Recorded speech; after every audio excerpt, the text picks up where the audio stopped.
Yes, people. Yes, people. Live and dives. Black Eyes TV in the house once again, bringing you that information. Today's a special show. We've got some big heavy hitters on the panel with us. But before we get to them, let me speak to my co-host, Mr. Riggs. Break them off. Talk to the people, them. Oh, man. As Mr. Cannon would say, Sarnetta TV, as Sarnetta would say. And we got the biggest scholar that you can think of at the moment, knocking out so many people. We got Jabari. This is the UK-USA link-up, the biggest one that you're going to ever see. We're making and breaking records for 2018. So, what we're going to do today, we're going to talk about Sarnetta TV Awards. That's right. That's right. Let's introduce the man himself, the grandfather, the one and only. Come in, Sarnetta. You got to talk to the people. Speak to them. Speak to them. Unmute your mic, brother. Peace and Black Power family. You already know what it is. Welcome to Brother Sarnetta, Brother Jabari, and we are here with our UK family. I want to first thank Black Ice doing a spectacular job, doing great. I'm glad you came down and met us last year. You met us last year. And of course, man, I want to send a strong, black, powerful shout out to my brother Kalam L. Brother, we love you. You doing great work out there. I see you doing the same thing, getting it in. And man, I mean, it's a blessing. It's like a fresh air to see that other people are doing the work and getting that work in with our people, man. I want to thank you, Kalam, and thank my brothers Black Ice as well. And, you know, my brother Richard, my brother Terry. Yo, we love y'all brothers, man, and keep doing what y'all doing. I want to let you know straight up, Kalam, that you are a nominee on this Sarnetta TV Awards. Let me say that. I want to let you know that. You're a nominee. We see you. Yes, brother Jabari, we see you. We see y'all doing the work out there. Yes. Yeah. Oh man. Listen. It's getting live in here right about now. You know what? Yeah. Sarnetta, you know, Sarnetta is literally the godfather of all of this. You know. Listen. A lot of people don't know. You know, if it wasn't for Sarnetta, a lot of us over here in the UK, around Europe, all over the world, full stop, wouldn't be conscious right about now. So, you know, I have to give my big salute to Sarnetta TV for putting in that work consistently and constantly. You know, I need to go live right now because what I need to do right now is boost. I need to make sure, we have loads of people tuned in right now. So I'm about to do a quick live stream as we're doing this. Let's get it in, family. Go ahead. Yeah, but you know what, Callum? I just want you to do a quick breakdown on that time in Speaker's Corner. I just wanted to, because this is Jabari needs to hear this. Oh, Suge Knight. What you saying? Sarnetta TV. Sarnetta TV. Gang. What's up? Gang. Hey, listen. I'm going to mute myself out here because I'm going to speak to my people on my channel real quickly to let them know to go over to Black Eyes TV 7 right now. So give me a second. I'll be back. All right. What I would like to say, though, real quick, I want to say, yes, I get credit. I get the props for doing a lot of this stuff, but I would not be able to do this if it wasn't for my people that y'all may not see in the background, like Queen Ayempa Sekhmet, Sister Sapphire, Brother Jabari, even my brother Captain Tezoria, Shaka Utmost, and Dr. Reggie, and all the people that y'all may not see. Believe me, we work together with bringing out this information. So I would not be doing what I'm doing had it not been for the people in the background that y'all don't even know. Like, number one, I'm telling you, Ayempa Sekhmet and Sister Sapphire. Those are the queens that have been working in the background doing this spectacular work that a lot of people don't know, man. So shout out to my sisters, my queens out there, man. Let me say that first. And Brother Jabari, of course. Up in the chat room right now. Yeah. So the whole theme of this Sarnetta TV Awards, because everybody been writing me, hitting me up, saying, Sarnetta, if anybody can do it, it's you. You got to find a way to bring our people together. And so I thought about it and I said, well, you know what? This awards will do it. And the theme behind this awards will be straight up nothing but unity. Even my sister, my queen called me, Sister Ayim Met, Sarnetta, because of you. A lot of people been banging on the House of Consciousness, and I know how my sister's a warrior. She's a fighter. I had to tell her, sister, let's bring it down. We want unity. She was saying, all right, brother, because it's you, Sar, we're going to tone it down, and I'm going to try my best to work with some of the people. So even my sister had to just bring herself down because she's always on point. She's a warrior. She's a fighter, you know? And when anybody bang on the House of Consciousness, that's like banging on Khalid Muhammad, the red, black, and green, and she sees that. So she's ready to take the forefront and step up.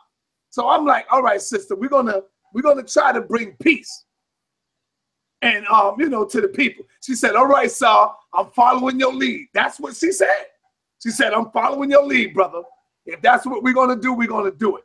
So that's what this Sarnetta TV Awards is all about. Peace, love, and unity to our people. You know, that's it. Mm-hmm. Talk to them, brother Jabari. Come on, Jabari. I first of all want to say peace to the whole family in the UK.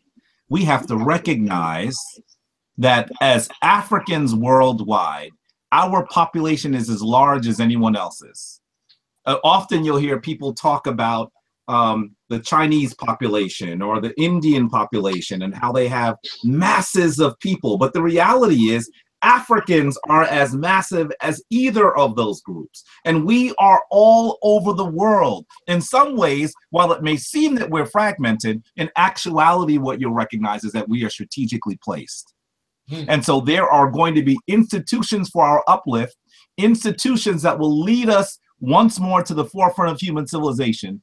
And that is why I must say I'm honored to speak to these brothers from Black Ice TV 7 to be able to assist the renaissance that's taking place on the other side of the ocean.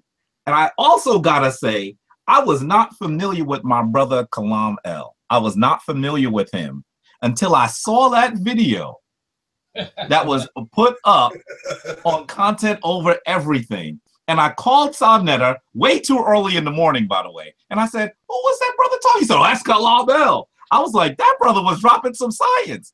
So I'm honored also to sit with you, brother. I almost didn't recognize you because you don't have that hat on right now.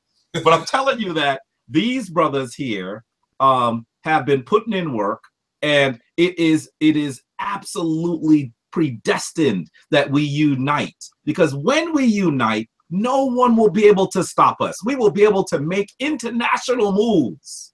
Things that sometimes brothers and sisters think that they need to just control their hood. And I've said to people, even in my neighborhood of Harlem, that they're thinking way too small. As we move forward, we're going to get to the point where we will be able to shake the entire globe. And so I'm honored to be here with you as we begin our footsteps moving forward towards our true place in human history. Yes. Wow. That's what I'm saying.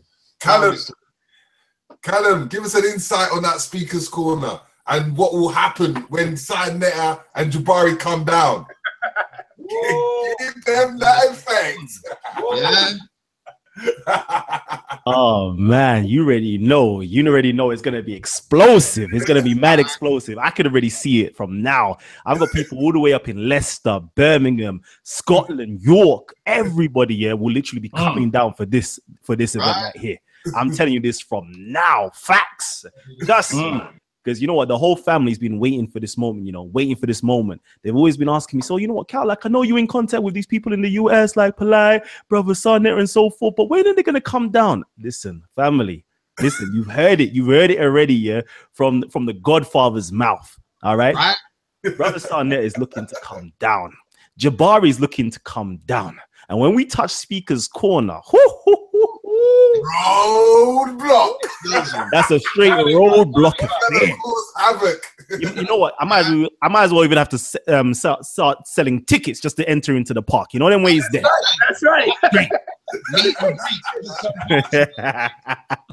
I'm telling you, brother. And this is what I'm saying. People don't understand just like how special it's going to be for you, Sarnetta, to be touching. And I really want you to see what time it is when you come.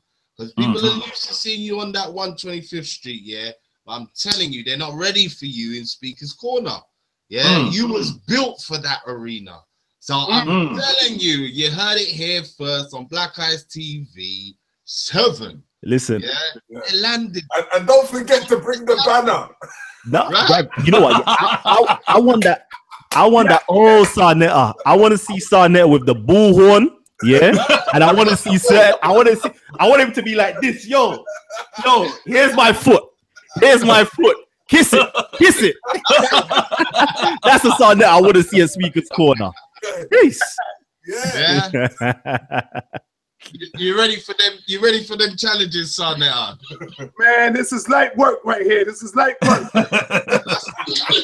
This is easy.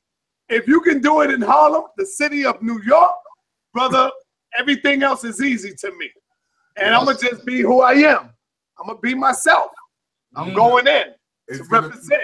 I'm going to represent Harlem, let them know why we do what we do. And let me say this. We love our Hebrew Israelite brothers. We love our Muslim brothers. What we do is just to stimulate thought, not hatred. So our people need to get the hate out of their mind. We are not attacking them personally. We're attacking the information so we can give birth to new information and new ideas. So our people can begin to start thinking, well, damn, I heard about what Jabari said a year ago. Don't you know, Kalam and the whole Black Ice family, that people come to me and say, damn, brother, I remember you said this 5 years ago, and now I see what you mean. You see what I'm saying? People have woken up like 5 years later saying, damn, brother, you said this 5 years ago, and now I see what you mean. So it's going to take time for our people to get the message. They're not going to get it right away, especially if that's all they've been taught was Allah, was Jesus. It's not going to hit them right away. They're going to have to wait until that light bulb go off in their head and say, well, you know what? That's why we got to be patient with them. My people come to me and say, Sarnetta, I mean, thank you, brother, for being so patient with my people. And if I wasn't patient with them, if I would cut them off, see, I know where I've been. I know where Malcolm X been at one time, selling drugs, messing with white women. You see what I'm saying? I know where I've been, in the street, selling drugs. Not messing with white women, but selling drugs. You know, so I know where we've been. I know if I could change, my people could change, man. My people could change. I was in the world doing all kind of crazy stuff. So until I got that message. So yeah, man, I pass it to my brother Jabari. What do you think about that, Jabari? Well, I just gotta say, I was just amazed looking at Speaker's Corner. I wanted to be there when I saw the video. I was like, it's organic. It's, you know, what we get when we get down on the street, on the sidewalk, right? So there's limited space. So it's a little bit different, right? Being in the whole park, I saw multiple conversations taking place, and it would just seem like it was really, really powerful. I really cannot wait to step forward there and hear the sort of discourse that is going on about our people worldwide, and also about like the local issues that you're attempting to confront, because that also is going to be really exciting. So I can't wait to get there. Yeah, like Jabari, we've got another person that has come in called Sarah, and he disrupted the whole Muslim community. And this guy, hasn't been in the park for 8 months, and they're still talking his name. Sarah. Oh my goodness. You gotta put in your words, boy. Just make sure when we come, you have all the debaters out there that go against Kemet, that go against Black Power. Bring them all. Bring your best. Bring the best. Line them up, line them up, line them up. Sarah, talk to the people, bro. Your volume. Your volume. Unmute your mic. Sarah, your volume is gone, fam. Get the volume up. Is he even muted? You may not have to change phones, get the laptop, get a tablet, get something else because you need to be on this right now. You need to hear that voice, brother. We can't. I don't think he's muted either. Yeah, go out and come back in. I heard you. Don't worry, I heard you. I can lip read. I got you. Yeah, so kind of give us a little breakdown on some of the one which what's his name again? And he said that he went to go and study Jabari. Yeah, you know what? Yeah, what's crazy is a lot of these guys here are going back, and watching Sarnetta videos. I'm talking about old school videos as well to come up with some new type of questions where they can tackle us because they don't even know how. You know what? Where it's just been Muslim versus Christian, Muslim versus atheist, Christian versus Jew.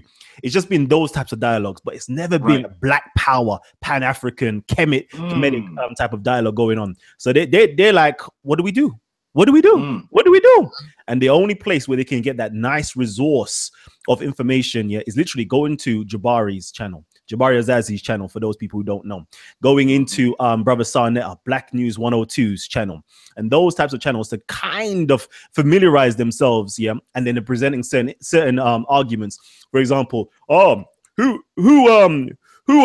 discovered Ma'at? Or who's the author of Ma'at? That was the one. Who's the author of Ma'at? It was like, God damn. With your bootleg B-Tech questions. Get out of here.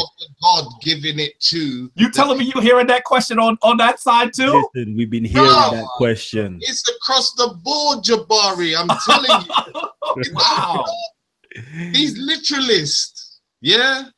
Listen. I'm telling you. But this is why, again, I gotta say, I love my brother Sarah because we were speaking earlier about the same thing. Sarah, unmute your mic so the people can hear you, yeah? And this is where I love it because when he argues with them, I love Sarah because he's come from nature. Quick one-liners that just wrap them up, yeah? And that's what gets them heated, yeah? Sarah, can you hear us yet? What's going on with this guy's mic? Sarah.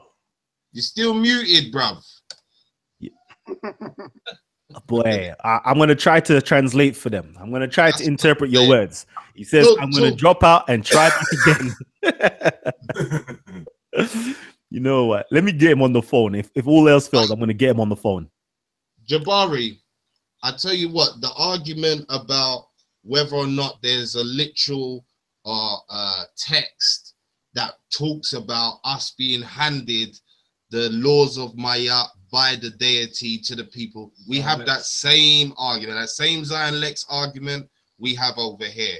You get me? So trust me, brother, it's nothing new. Speak on that, bro. Like, it is definitely nothing new. You're muted, Jabari. Yeah. I'm stunned that that's happening all over. I honestly think, and you're right, it's because essentially what people are trying to do is they've not been familiar with African traditions. And so what they attempt to do, even when they begin to hear about African traditions, is they begin to understand it through the lens that they're familiar with. And if you take a step back, it's actually kind of sad. It's sad that those people of African descent are so unfamiliar with themselves that they can only see themselves through someone else's eyes. It's absolutely sad. And often when I have conversations with folks, even to some degree to the conversation I had with Pastor Russ today, they'll make some comments and I say, I'm not even sure if you understand that you're helping my argument. I'm not even sure how come you're not hearing what you're saying. And so it takes a lot of work to unpack and to digest the problem that we have, because we have been so thoroughly invaded by others' ideas that when we see our own, we don't recognize them. We actually fight against them. I was having a conversation with another brother who said that the thing that he's going to do now to try to refute my arguments is he's going to look for all of the instances of misogyny in Africa and bring them to me. Wow. And I said, what would be the purpose of that? He said, to show you that Africa has problems. I said, brother, what makes you think that I think our continent doesn't have problems? That's not the issue. The issue is when you find yourself ensconced, engaged entirely by the European, by the Tamhu tradition, what happens is you can only see things through a patriarchal lens. Yeah. And so when you begin to explain to them how what they've been seeing is patriarchy, the first thing they do is they start saying it's not patriarchy, it's this. And the first things that come out their mouths are patriarchy. And you're like, well, but did you hear what you said? Yeah. And then finally, when they get to understand the language that you're using and the standard that you're using, then the next thing that they want to do is try to refute and destroy the position you're taking. So, for example, the other thing I hear is, you're not a Kemetic person. When did you do your DNA? And I always say to them, I'm an African. My spiritual form is from Kemet. I have no umbrage. I take no umbrage with the rest of ancient Africa's traditions. I have respect for those traditions. In fact, in some way, they are so similar that at a certain level, they become indistinguishable, because there's a way that Africans approach their connection to the divine and their connection to the rest of the cosmos. And that's why it sounds very similar. So that's the other thing that they do. And then finally, what happens is they then, unfortunately, from there, people just run away. And so that's the other thing that happens. And really what I attempt to do is I really want people to get into a dialogue. I don't have a problem with contentious dialogue, but I want to get into a dialogue because just as Brother Sarnetta said, I know where I was. I was raised Roman Catholic. I spent half my life as a Catholic. And I know that when I began to actually recognize that there was another tradition that was older, and the tradition that I was in, and I'm going to say this and some folks are going to be offended, it was a poor copy of it. It was absolutely earth-shattering. Some of you may have heard me say I was reading a book, realized what happened, dropped the book and left the building. Didn't leave the room. I left the building. In the middle of the winter, I just walked outside. Because it was at that point that I realized that almost all the things that I knew about myself, almost all the things that I'd heard about myself were wrong. And so I get that people, that this is difficult for people. I understand it. I think that as long as we continue to engage in dialogue, we're going to move forward. I'm not exactly sure whether the people who are on the other side of the debate will change their positions, because something unusual happens sometimes when you're in a debate where people get so focused on debate that they're arguing their position rather than admitting when they've heard something that is truth with a capital T, right? So I'm not always sure whether the people that are making the arguments will be genuine enough to say, you know what you've said is really moving. But I do know that often the people I'm talking to are the people that are watching, the people that that are listening. And so that is another reason why I attempt to come to those conversations with patience, come to those conversations with respect, because I know that in many ways I'm talking to my own family, I'm talking to my sisters, I'm talking to my brother, I'm talking to my parents, who I'm still attempting to give as much truth and understanding as I can. So this is going to be an interesting thing. It's cool to hear that, to some degree, that you're hearing the same debates. We should almost convene a secret tribunal that is international and talk about the arguments we're hearing and say, this is what they said, this is what I said. What? This is what I said. And then come up with a set of reasoned arguments that will apply regardless of where we are. And so that would be, I think that would be a lot of fun too. That's it, the general consensus that we can draw from. Definitely. That's a most definite way. Cut the corner big time. You understand? Rather than us repeating ourselves 10 times. That's right. Now, when you're putting together these debates, yeah, what are the key elements you're looking for when you're trying to pitch up these people against Jabari? Well, it's kind of hard to look for anything that's gonna take over Jabari's information, because I know when I'm dealing with the root of where all these religions come from. See, a lot of us, we got to get out of the training mentality. We got to forget everything that was taught to us coming up as a child when it pertains to dealing with religion. See, if you still stuck in Christianity, Islam, Hebrewism, if you're going up against anything dealing with ancient Kemet, And a lot of people don't want to, they don't want to admit it, but that's the foundation. That's the root. That's where all these other religions come from. You see? But a lot of us can't get out of that. So when everybody feel that they got the answer. Everybody feel that I could defeat them. It's like when I'm walking in the street or me and Loaded Lux is playing chess. You got everybody that will walk by and say, oh man, I'm the best. I could beat him. I'm the best in chess. The rappers, they think that they are the best rapper that ever. I'm the best rapper. My joint is bad. But then when you finally get them and you look at them and you be like, man, what the hell is wrong with these dudes? You see what I'm saying? It's the same way with the conscious community.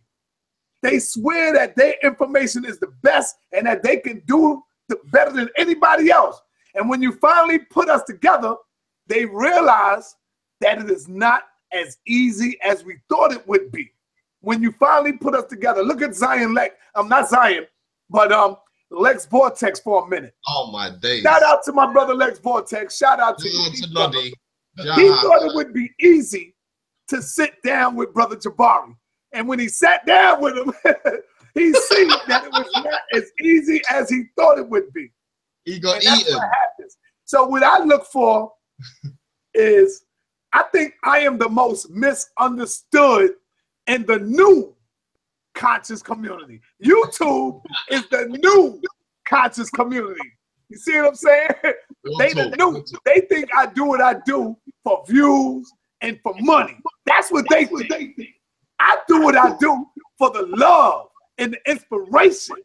You know, and I love to see the look on people's face when they find out that, yo, you thought you would, you know, you was right, but it is wrong. So I love that.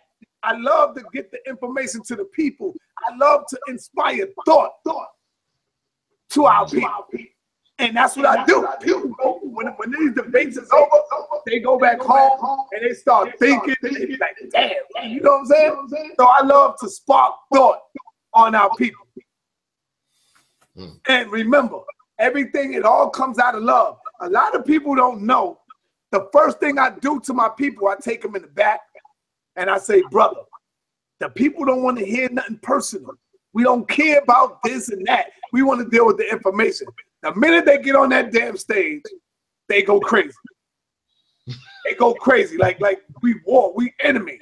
And I be like, oh man, I know I'm gonna hear it from everybody the next day. People making videos. Sarnetta started this. It's Sarnetta's fault. It's the reason why Sarnetta. I'll be like, oh my God, man. So I take the blame for everything that goes down whenever it comes to the information in the debates. So my people made me stronger than I ever could be. You know? Most definitely. And you know, I actually heard that Sarnetta put together a debate between Malcolm X and James Baldwin. That was his fault. I mean, it's kind of ridiculous. I mean, you know, there have been discussion and debate probably since the first dude was sitting by the fire looking at the stars trying to figure out what he was looking at. Some African dude, probably he was arguing with his wife, by the way, because the first astronomers were probably women, and she probably tore him to the ground and said, no, you don't know what you're looking at, and explained to him what he was looking at. But I'm telling you that we've been debating for a long time because we're trying to come into a better understanding of the existence that we're having, this experience that we're having as spiritual beings in a human context, in a physical context. And so there's nothing wrong with discussion and debate as long as they're respectful and as long as we're truly attempting to try to come to a better understanding. It does become difficult sometimes, you know, and I'm sure you all experience this in the UK too, because sometimes people are not even able to, they don't have a way to understand the information they've received. So they end up saying stuff that it just doesn't make any sense. And, you know, I've, in my recent conversation with our brother, Lex Vortex, I remember he got on the phone just recently and wanted to chide at me for something. And he talked for about 5 minutes. And I said, Brother Lex, have you been listening to me? I don't disagree with anything you just said. You actually have to have that argument with the folks that are in the Hebrew Israelite camp. Why are you arguing with me about that? And so he said, oh. That was the first thing he said was, oh. Because I think that for so long, we haven't had a really rigorous debate or have to try to come to understanding of what actually is happening. So we have to now understand how to do research, how to think logically, how to question our positions and our understandings, how to question our beliefs. In the Abrahamic traditions, we've been often told, and as someone who was an adherent to Christianity at one point, we were told that if you have questions, you have to leave those to faith. And, you know, then you have the priest that goes to seminary to answer questions. But the average people cannot ask questions. And so that is part of the challenge that we have. We have people who feel like it is anathema. It is actually evil for you to actually ask a question. I think that in the conversation we had today with Pastor Russ Sarnetter, he actually, when we were talking about the role of women in the Bible, he actually said, well, nobody follows those things anymore. That was a uniquely honest response. I actually appreciated that he at least said, well, you don't need to follow everything. But then, of course, you get to the slippery slope of, well, if you think I should ignore that, then what should we ignore and what we shouldn't ignore? And I didn't hear any announcement. I didn't hear the communal meeting where you told sisters that they could speak in church now.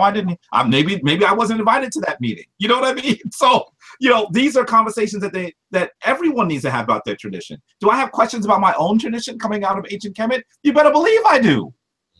In fact, in my conversation with Zion Lex, he actually tried to say that something was wrong with me because I have arguments with my mentor in the tradition.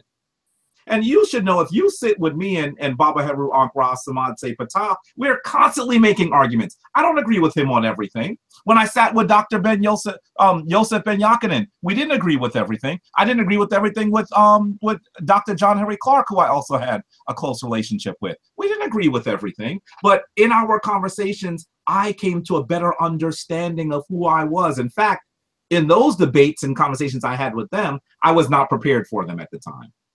I would get spanked regularly. But in that spanking, I was able to come to a better understanding of how to come to know. That's really what we're talking about. How do you come to knowledge? Is it just you following what everyone else says? Are you uncomfortable because what we're challenging is that thing that Grandmama gave you when she gave you that book that had the picture of your grandfather in it? Is that what your challenge is? Because you think that I'm insulting your foreparents? Well, if you're uncomfortable about that, you need to be honest about it and recognize that if that's how you feel, you're being disrespectful to great-great-great-great-great-great-grandmama, who is absolutely offended and horrified that you are still ensconced in these Abrahamic traditions. Yeah. That's what you have to understand. Hey, brothers, I'm gonna have to go real quick. I might be back, but I gotta go and set up something for Garfield. Real quick. So now, run back over here.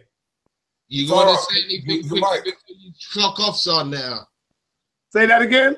Shout out that GoFundMe page for this son now awards. Oh yes. Come on, sister. I am for Sekhmet. I see you in the chat. Can you throw the GoFundMe in there real quick? Throw that in there, sister. And please, everybody, share this video. Share this stream right now. Okay. Jeez. I see formerly known my girl Geneva in there. I ain't see her in a minute.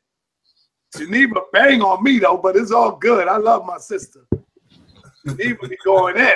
Oh, I'm seeing the chat now, and it looks like formerly Geneva has asked me if I'm going to be on Lex Vortex tonight. Yes, he asked me to be on his platform at 10 p.m. tonight, and I'm going to be 10 p.m. Eastern time. I am going to be having a conversation with our brother Lex Vortex. Oh, I gotta watch that, Jabari. That's on Junior. And you know he's on Vortex Media. That's his page. I'm gonna definitely be on that one. You might have to come can back you take your mic off? to revive it. What's that, Terry? Go on. Yeah, I was saying, Sarah, can he speak now? Can you hear me now? Can you hear me now? Yeah. Loud and clear, G. Now you're back. Now you can go in with the Dark Destroyer. I'm gonna try. No, I heard you guys talking about Speaker's Corner, and obviously you guys said I've been there for like 8 months, but it's been about 5, 6. Let's say it's about 5, 6 months since I've been there, and you know, like the videos speak for themselves. You know, I'm gonna say Callum. You know, Callum is like he's like godfather of Speaker's Corner now, like from what I can see, like filming, getting the debates up. You know, I think I was first featured on Titans TV, which was, this is going back, what, nearly 3-4 years now, you know what I'm saying, Callum? So, yeah, it just built from there. Myself, Gary, Big Bro, couple other of the brothers. And, you know, I will say my ones, you know, get the most views, but, you know. Yeah, I already know. You know, mine's get the most views. Over 250,000 views, baby. Over 250,000 views. That's all I'm going to say. On one video, though. That's just one video. That's just one video. That's one video. That's one video. Yeah. But, no, man, it's been a good look. I mean, I guess I will go back there maybe at some point, but I always say my videos speak for themselves while I've been down there. Do you know what I mean? I don't know if there's any more I can actually do. Do you know what I mean? I don't think there's any more I can actually say on the topic of the Abrahamic religions, to be honest. I think kind of all bases have been covered, and it kind of, you know, gave me a new platform, because as I said, I was speaking in New York this year at an event in New York. I was invited over to New York, so I was there speaking at an event, and I could be back again this year speaking at another event. So yeah, this US-UK link up is definitely needed. I think, you know, I think it's going to be big for 2018. And this is why we need to be in June. But I want you to explain your certain scenarios, because Jabari is not at Speaker's Corner. So I want you to give him kind of like an insight of what you kind of done. You don't have to go into detail, but show him what you've done to cause the headache. All right, so, okay, we have to go back 3 years now. So myself, you know, I was studying the Abrahamic religions for myself individually. I got onto Speaker's Corner as, you know, I saw it on YouTube. I was like, you know, I can kind of go down there and say my, you know, speak my truth down there. And I went down there, and it became a thing of, obviously, if you know Speaker's Corner, Jabari, it is mostly, what, 70% Muslim? It's a 70% Muslim environment. And so I found myself speaking to Christians, but mostly Muslims, okay? Because the Muslim presence there is very, very heavy. And so, you know, it became a thing of, I read mostly Bible, a little bit of Quran. But what I found myself doing while I was down there is studying more Quran to kind of dissect, you know, what people are actually saying down there. I wanted to be a bit more knowledgeable on what people were saying.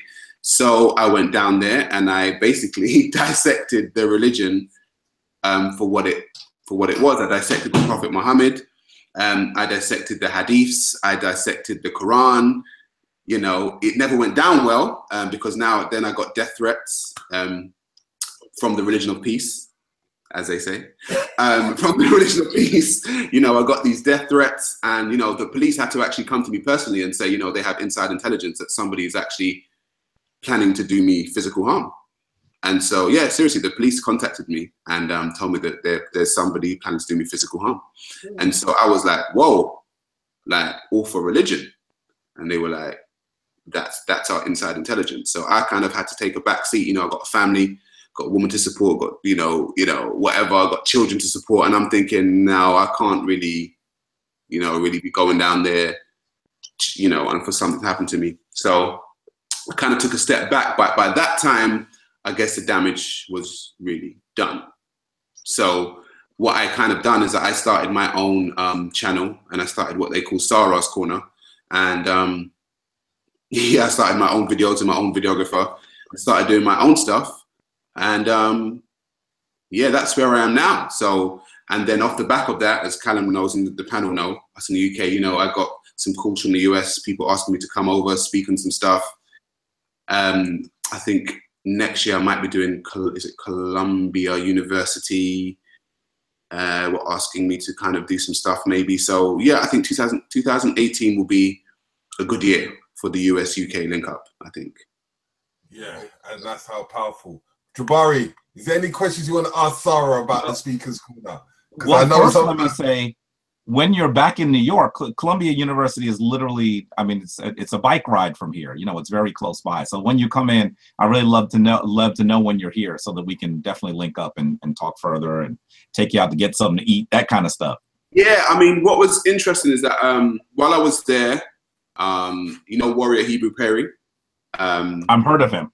Right, I was speaking to Warrior Hebrew Perry. He's been on Sunlight TV a few times, had a few debates, just street stuff. And there was a guy called Fifth Avenue Phil who kind of showed me around New York. And yeah, he was cool, man. It was when I went to New York, you know, the family did show love. I was on, you know, Mike Lowry. You know Mike Lowry? Mm-hmm. I was on Mike Lowry's show while I was actually in New York. So I did like a live stream with Mike Lowry. And so you can check that out. So yeah, I think I'll definitely be back in New York at some point early this year, I think. So how did that, I mean, I'm trying to understand exactly how it looks like. For example, I mean, how do people get there? How many people do you think you actually see when they come? How long does it last? That kind of stuff. On the speaker's corner? Yes. Go on, Sarah. Ooh, Sorry.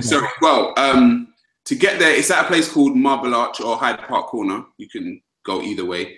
You'll take the bus, the tube, you'll drive there, park, you know, and just walk into the park. And I'm guessing at Speaker's Corner on a good day during the summer, Callum knows, right? You're getting up in the hundreds of people. Wow. Right, at this place.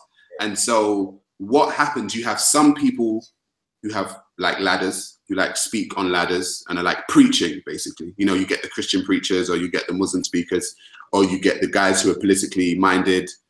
They may talk about North Korea. They may talk about the African Union. It's everything. It's a free-for-all, basically. And you'll get those people speaking on ladders.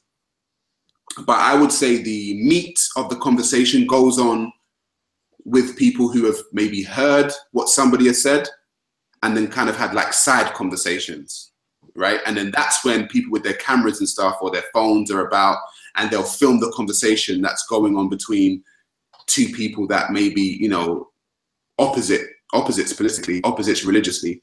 And I think that's where the fire comes. So people generally, I think back in the day, go down for the people on the ladders who would like speak about stuff.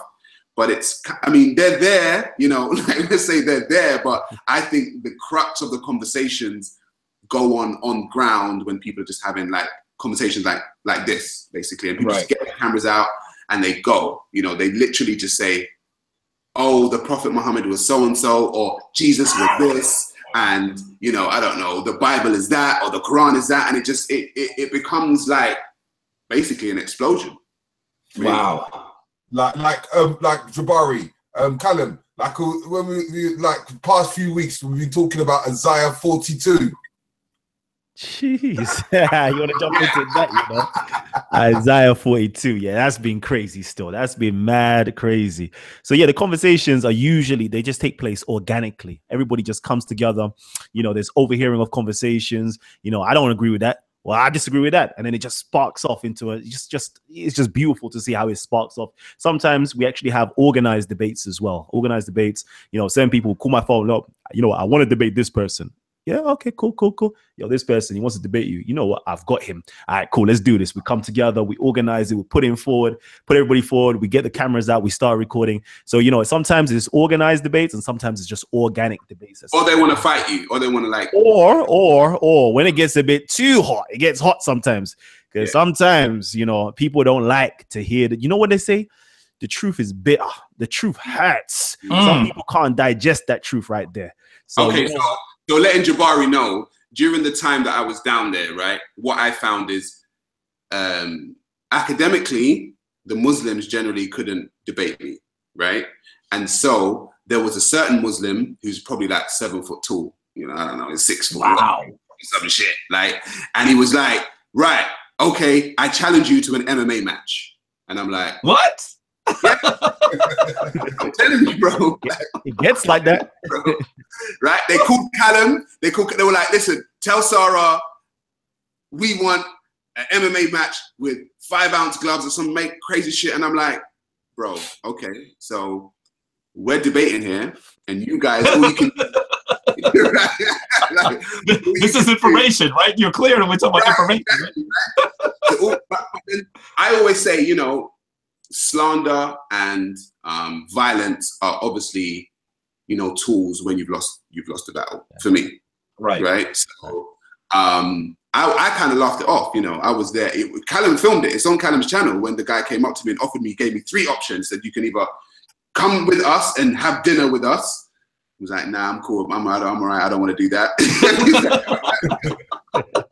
cool, all right. You don't want to do that? Then you can either not do anything. And I was like, that's what I'm doing. I'm not doing it. He's like, well, the third one is we have an MMA match. And I was like, what? Like, seriously? But the thing is, prior to that, he had already threatened me, told me he's going to put me in hospital, all this kind of stuff. But what I kind of noticed, what I've noticed down there myself is that people are one way on camera and another way off. And so what happened, I think a lot of the reason why they got upset at me, because I saw a lot of the off-camera conversations, the off-camera stuff, and I would expose it when I was on camera. I would say, you know what? You people do this, this, and this when you're off camera. And so they didn't like that. And so it became a thing of, well, let's go violent and let's try and, you know, doing something physically. You got to remember. And hold on, Richie, wait 1 minute. Got to a point of trial by combat, innit? Yeah. But out of that, as something phenomenal has got birthed out of that whole scenario of what Sarah has done, and which we call the G circle. As Callum would say, what's the word? Gang, gang, gang, gang, gang. Is that you say? Is that you say? Oh man.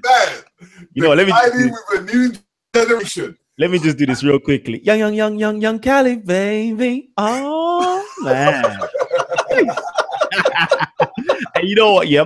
But before we do that, I want to do this here. I want to shout out my gang members. Scholar Gang, where you at? Scholar Gang. And then also GANG, man, guiding a new generation. You know what? COE, yeah. You know what? I'm grateful for COE right now. COE is the channel that you actually saw me debating with the Muslims and so forth. Yeah, COE has literally just come in within the last, I don't know, 6 months. 6 months, literally after everything that's been transpiring with Sarah, people wanting to fight him. You know, like literally giving his family abuse online, trying to find out where he lives. All sorts has been going on. You know, this one brother here, out of the whole Speaker's Corner community, yeah, has caused such an uproar. Yeah, you know, they're not expecting a young black man to have so much knowledge and to speak to them in such a very passionate, assertive way that they couldn't handle it. They can't handle it. But out of people actually wanting to threaten Sarah out of violence, you know, we had the new community that started coming in. More black people from all around the country started coming down, all the way as far as Birmingham, Leicester, you know, all these different types of locations started coming down in solidarity with the rest of us, with the rest of the Speaker's Corner community, with the rest of the black community that's there. And we've caused a presence. And there's something called the G Circle that's actually been established, where we have literally about 50, on a good day, about 50 members together in a circle. We're all discussing nothing to do with religion, nothing to do with what's going on in the rest of the park, but talking about the problems that's facing black people in the UK and worldwide as well, and also coming up with solutions. So you know what, yeah, GANG, gang. And that's from my brothers. You know, there's 2 fundamental brothers that's been you know, running this whole operation itself. Is Jedi and brother Respect. So yeah, let me just shout them out if I don't get a chance to for the rest of the night. Salute. That's it. That's powerful. Everything big up. Respect, big up every time. Jedi, big up. Remember, the importance of black media is needed. But one of the things that people don't understand about this Callum guy and this Sarah is it's a double punch. Because with Callum, you got to understand you're dealing with an astute person who studied. Yeah. So when it comes to the idiosyncrasies of the text and where it was written and how it was written and who's translated, that's where Callum hits him up. But as I was talking to Sarah today for a good hour and a bit about it, why I like Sarah and why Sarah caused such a stir is because he cut straight to the heart with one-liners to do with nature, to do with subjects and statements that they just cannot get out of Jabari. And I think that's the beautiful thing about Sarah for me personally, because I'm a person, you know, as much as I enjoy a technical conversation, sometimes it's good to just cut the corner and just say it as it is. So on those levels, definitely loving it. And we got another Jeez. warrior joining us right now, Mr. Gabs. The resident medicine man. Hey yo, medicine. Hey yo, medicine man. I like that smile. What's happening? Jeez. Peace. Gabs, What's going on, man? Yeah, I want you to give Jabari your ideology of what you think of Speaker's Corner, Gabs. Say that again. Say that one more time, Terry. Say that one more time. I said I want you to give Jabari your ideology of what you see and what's been happening at Speaker's Corner, all the way from Sarah to gang.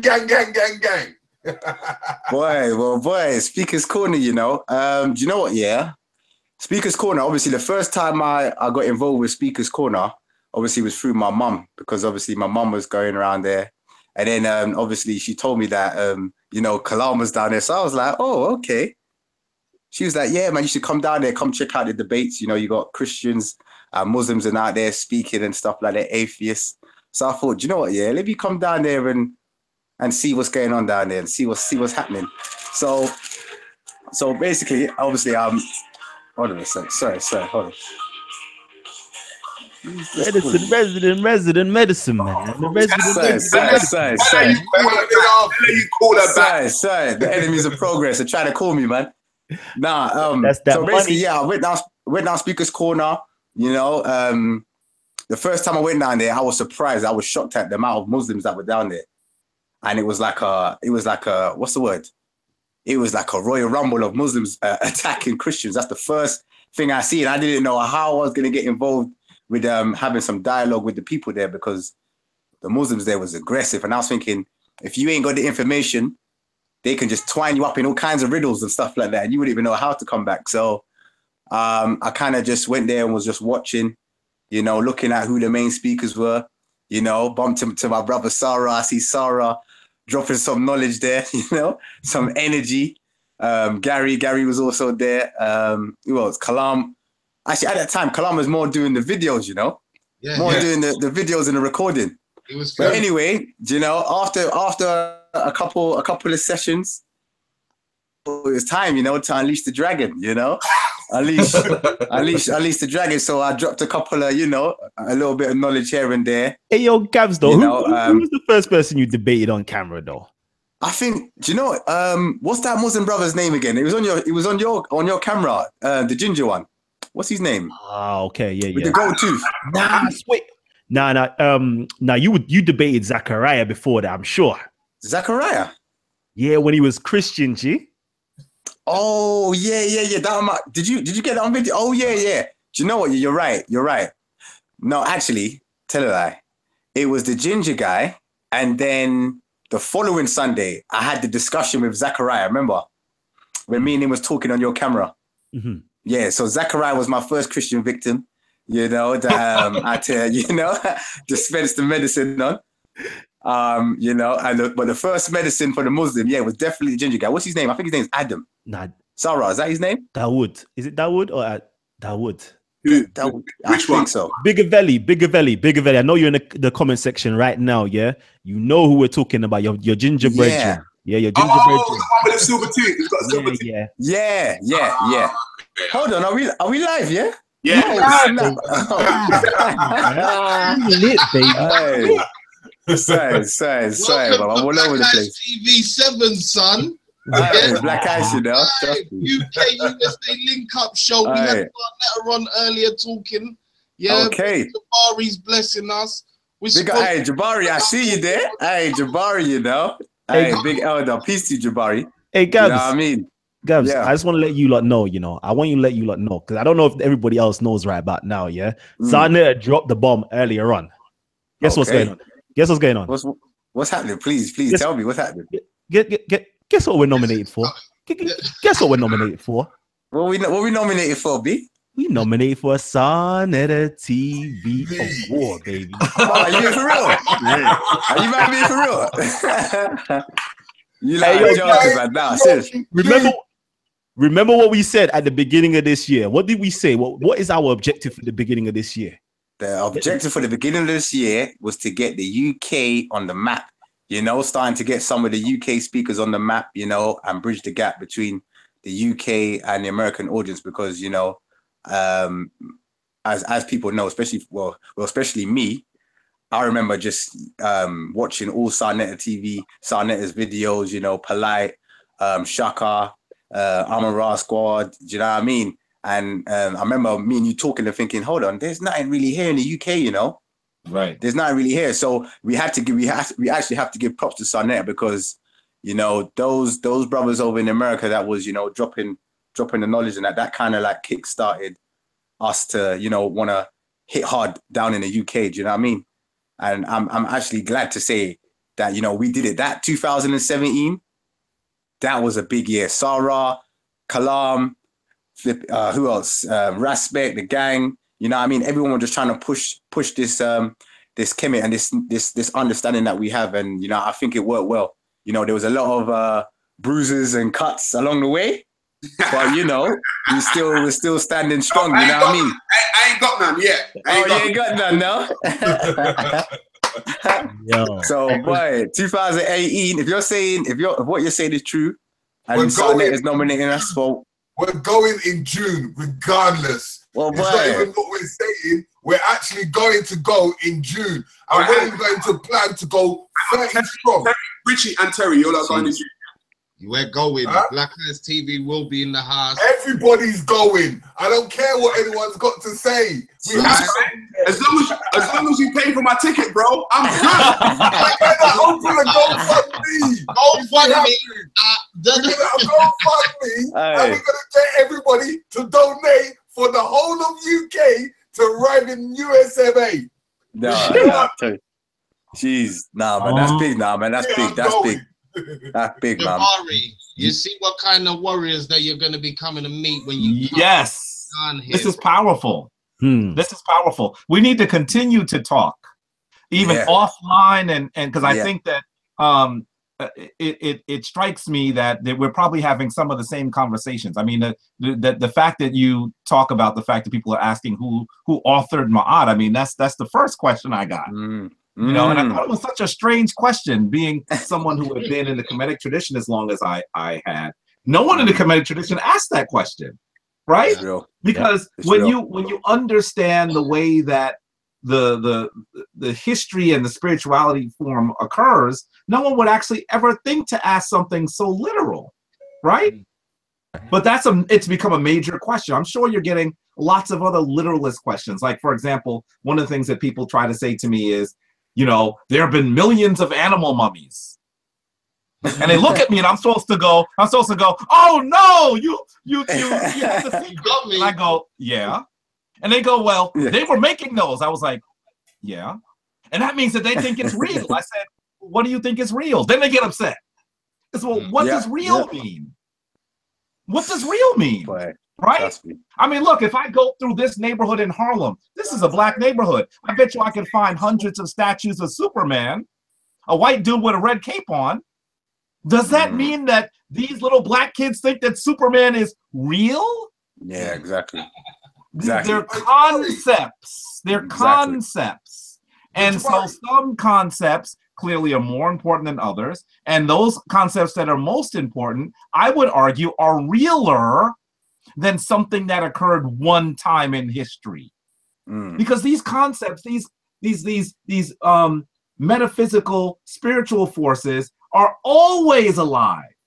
These are principles that are always occur. These are archetypes and cycles that are always present. So I would argue that they are more important than something someone did a few thousand years ago on one day. But, you know, so when I say to people that much of what I'm hearing from them is literal and that's not how most African traditions occur, sometimes they don't understand and they get really frustrated. So I'm sure you're hearing some of the same things about literalism too, and about how they're trying to convince us that the spiritual stories of ancient Africa, we believe they were literal. And it's almost like they're trying to boil it down to lowest common denominator, which in their mind would mean that Christianity, Islam, and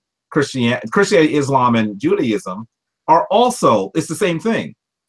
Which I guess is an advancement, right? If they're trying to say it's the same thing, I guess that means that they've actually at least gotten to a point where we've broken it down enough that, you know what I mean? Can I respond to that, Jabari? Can I respond to that, right? Yeah. when you are dealing, this is my personal interaction. When you are dealing with people who see God in a book, and the only way in which you can get God is from a book, everything is literal. Because a book is a literal piece of paper written on some, words written on a paper. And so when you start speaking to them about concepts, their mind generally cannot grasp what a concept is, even though their God is a concept, even though their God is an actual concept. They cannot understand that their God is an actual concept, because the conversations that I use when I speak to these people are those of beliefs and things that you know. And they are very different things. We know we are here. We know 1 + 1 is 2. We know these things. We believe in a God, though we cannot prove a God to be a fact, just like we can prove 1 + 1 is 2. And so what happens is you're speaking to a people that don't understand what an actual concept is, and that they actually have one. That's my personal dealing with people who follow God from a book. That's just me. Yeah, I think that's profound. I really think that's profound. The thing that stresses me out sometimes is that there are people who follow these traditions so vehemently, so they're so ardently follow these traditions, but they don't really know much about the tradition. All they know is that one book, which isn't even one book, right? If they could even acknowledge that one book is not one book, then what they might actually come to an understanding is, well, who wrote these books? Were there other books? When did this get put together? Who put this together? Why did they put it together? So those are just fundamental questions that I think would be more prevalent among people who are believers in the Abrahamic traditions if they just had a basic understanding of terms, that the Bible is not one book. The Bible, that there were many books. Who decided to use these books? Do the books come from other traditions? When I say to them that sections of the Bible come from Kemetic text, that's heresy. The first time I said that, and this is the brother Sarah, that was when I started getting death threats too. Yeah, that's when I started getting death threats too. You got death threats also? Oh yeah, oh yeah, sure, oh yeah. Okay. Oh yeah, and the thing is, everybody knows where I am. I mean, I have services in my house, right? My wife was upset with Sonnetter because we were actually going to an event for the elder that actually brought me full form into the Kemetic tradition. We were having a celebration for him. He's been doing this over 50 years, and I was packing my car, and so Sonnetter was showing me pack the car, and what was on the screen, my license plate. Oh, shizzle. And somebody was like, oh, you can't show that. And I said, it's not a big deal. So then when I take my next trip to Kemet in November, someone breaks all of my windows. Right. And my wife had to deal with that herself. Right.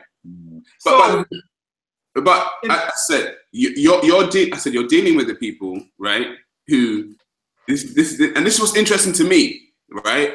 You're dealing with the people who don't understand the concept, don't understand the traditions, but they will kill you for the thing that they don't understand. They will literally kill you for the thing that they don't understand. Yes. And so what I found is that, and it's not just me, because I've been away from Speaker's Corner for a while, but the people who have, like Callum, for instance, right? Gabs and Callum are here, right? They've all had slanderous videos made about them, right? Mm-hmm. There's been other people whose houses and mothers' houses have been put online, right? Addresses and stuff.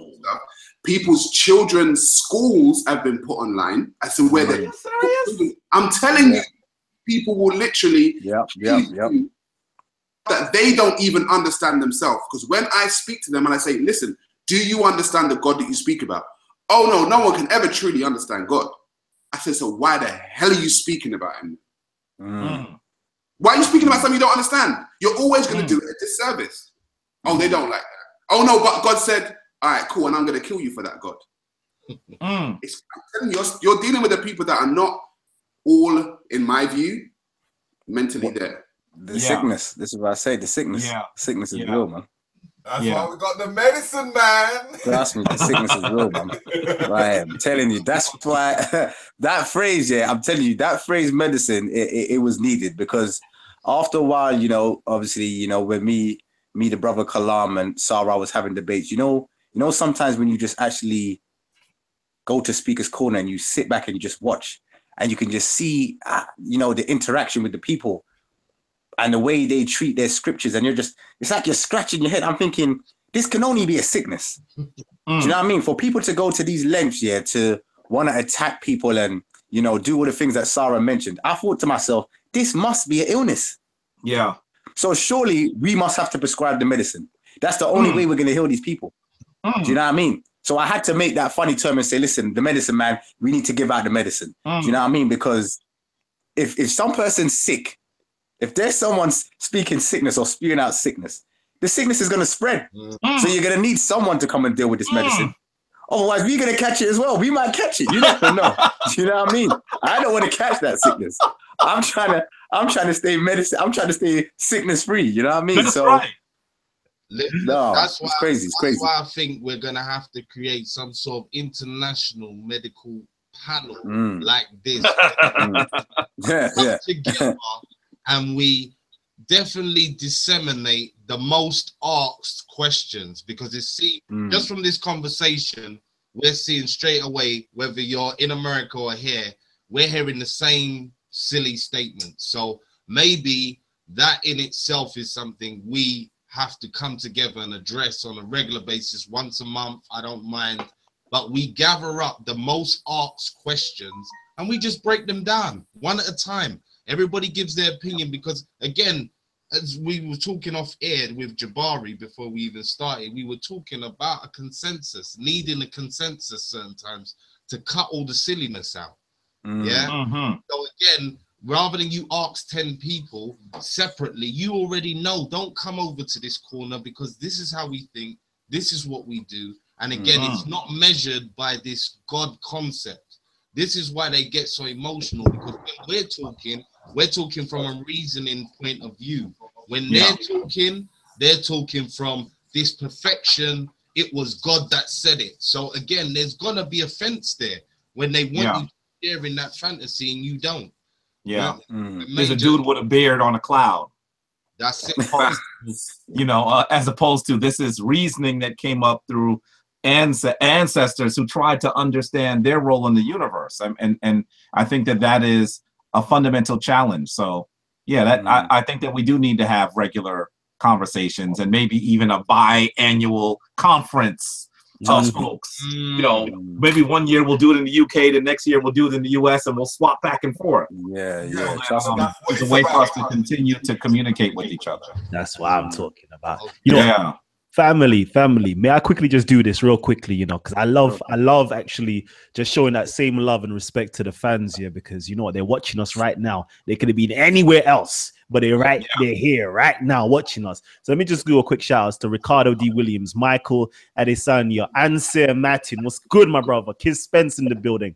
Isaac Mess. What am I saying? I Empress Sek Met in the building. Who else is up in the building? Let me know. In the building. Who else is in here? Who else is up in here? Let me know, family. Let me know. Isaac, not Ishmael. Listen, we got a lot of family that's you know, faithful to us from Sarnetta TV, faithful to us from Titans TV, that's here right now on Black Eyes TV 7. So I just want to make sure I show them the respect. Fifth Avenue Phil in the building, and of course SLM TV as well. So just wanted to quickly do that. So, what channel? Sorry. What channel are we live on the YouTube? We are live on Black Eyes TV 7. Oh, Black Eyes, yeah. Okay. That's all doing this thing, bringing the UK USA link up. Sarnetta TV award show, reflecting across the water, across the pond, bringing everybody together. And again, I want to personally say big up to Kalam, because again, me and Kalam go back from when I saw him doing his thing, reached out to him, me and him spoke, always love what he's doing, you get me? I don't personally always have the patience for the religious folk, but definitely it's needed. Yeah, so I want to say big up to Kalam, big up to Talk with the Titans.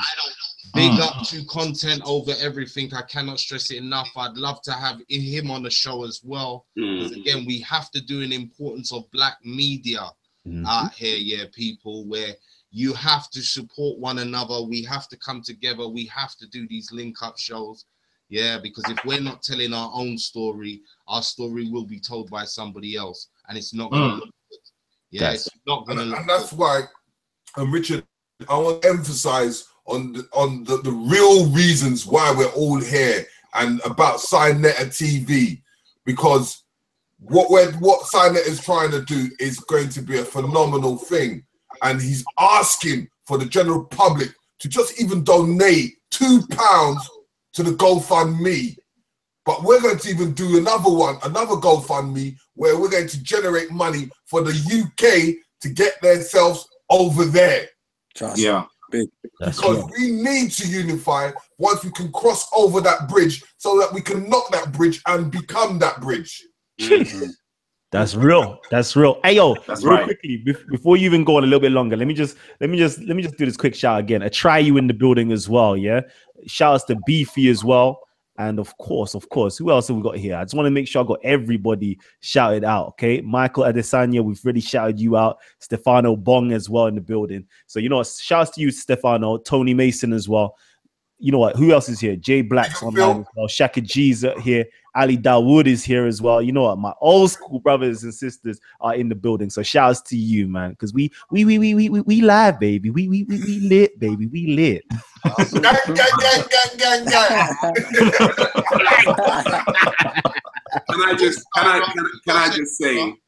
Can I just say before, you know, I forget, I did say it once before, but like I said, when I came to New York, what I found was the people that the family that I found in New York were very hospitable, right? And so, and that's Fifth Avenue. That's Fifth Avenue Phil. Okay, Fifth Avenue Phil. He took care of me while I was there. So I've always said, if Fifth Avenue Phil comes to the UK, I got you. Okay, don't worry. You don't worry about anything. And it's and I feel like if and when we build this bridge, we have to look out for one another. You know, Jabari comes, we know where Jabari's at, right? 100. Jabari's cool, son. And likewise, if any of us go over there, it's the same thing. Okay, we are our security. Absolutely.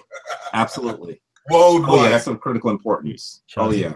And then of course it'll also, when we come there, we'll also have access to the, I mean, one of the reason why I went to the UK, went to London in last March, because I needed to get to the British Museum. I had never been to the British Museum. Terry. And so I had to go. You know, the Metropolitan Museum is. Dude, you said something. I didn't hear you. I said you're tapping into my field. That's it. Oh yeah. So I had to get there because, you know, I spent enough time in the Metropolitan Museum and the museums in Kemet, and I know that there are pieces that correspond to the things that I've been seeing. Yeah. When you get to see the same thing that is slightly different, it helps you understand the very nature of the concepts that our ancestors are attempting to describe. And that's why, Jabari. You know, yes. Yeah, and that's why you would prefer the Petrie Museum, because the Petrie Museum has the small artifacts that explains everything. Well, because it's not the big giant sculptures everyone thinks that they need to go to. It's like when you go into the Petrie, you're going to find the oldest shirt. I needed to go see. I needed to go to the Petrie Museum to see the very image of Namur, the man that put Kemet together. So you know I was there. I wasn't going to miss the Petrie Museum. That both of them were walking distance from my hotel.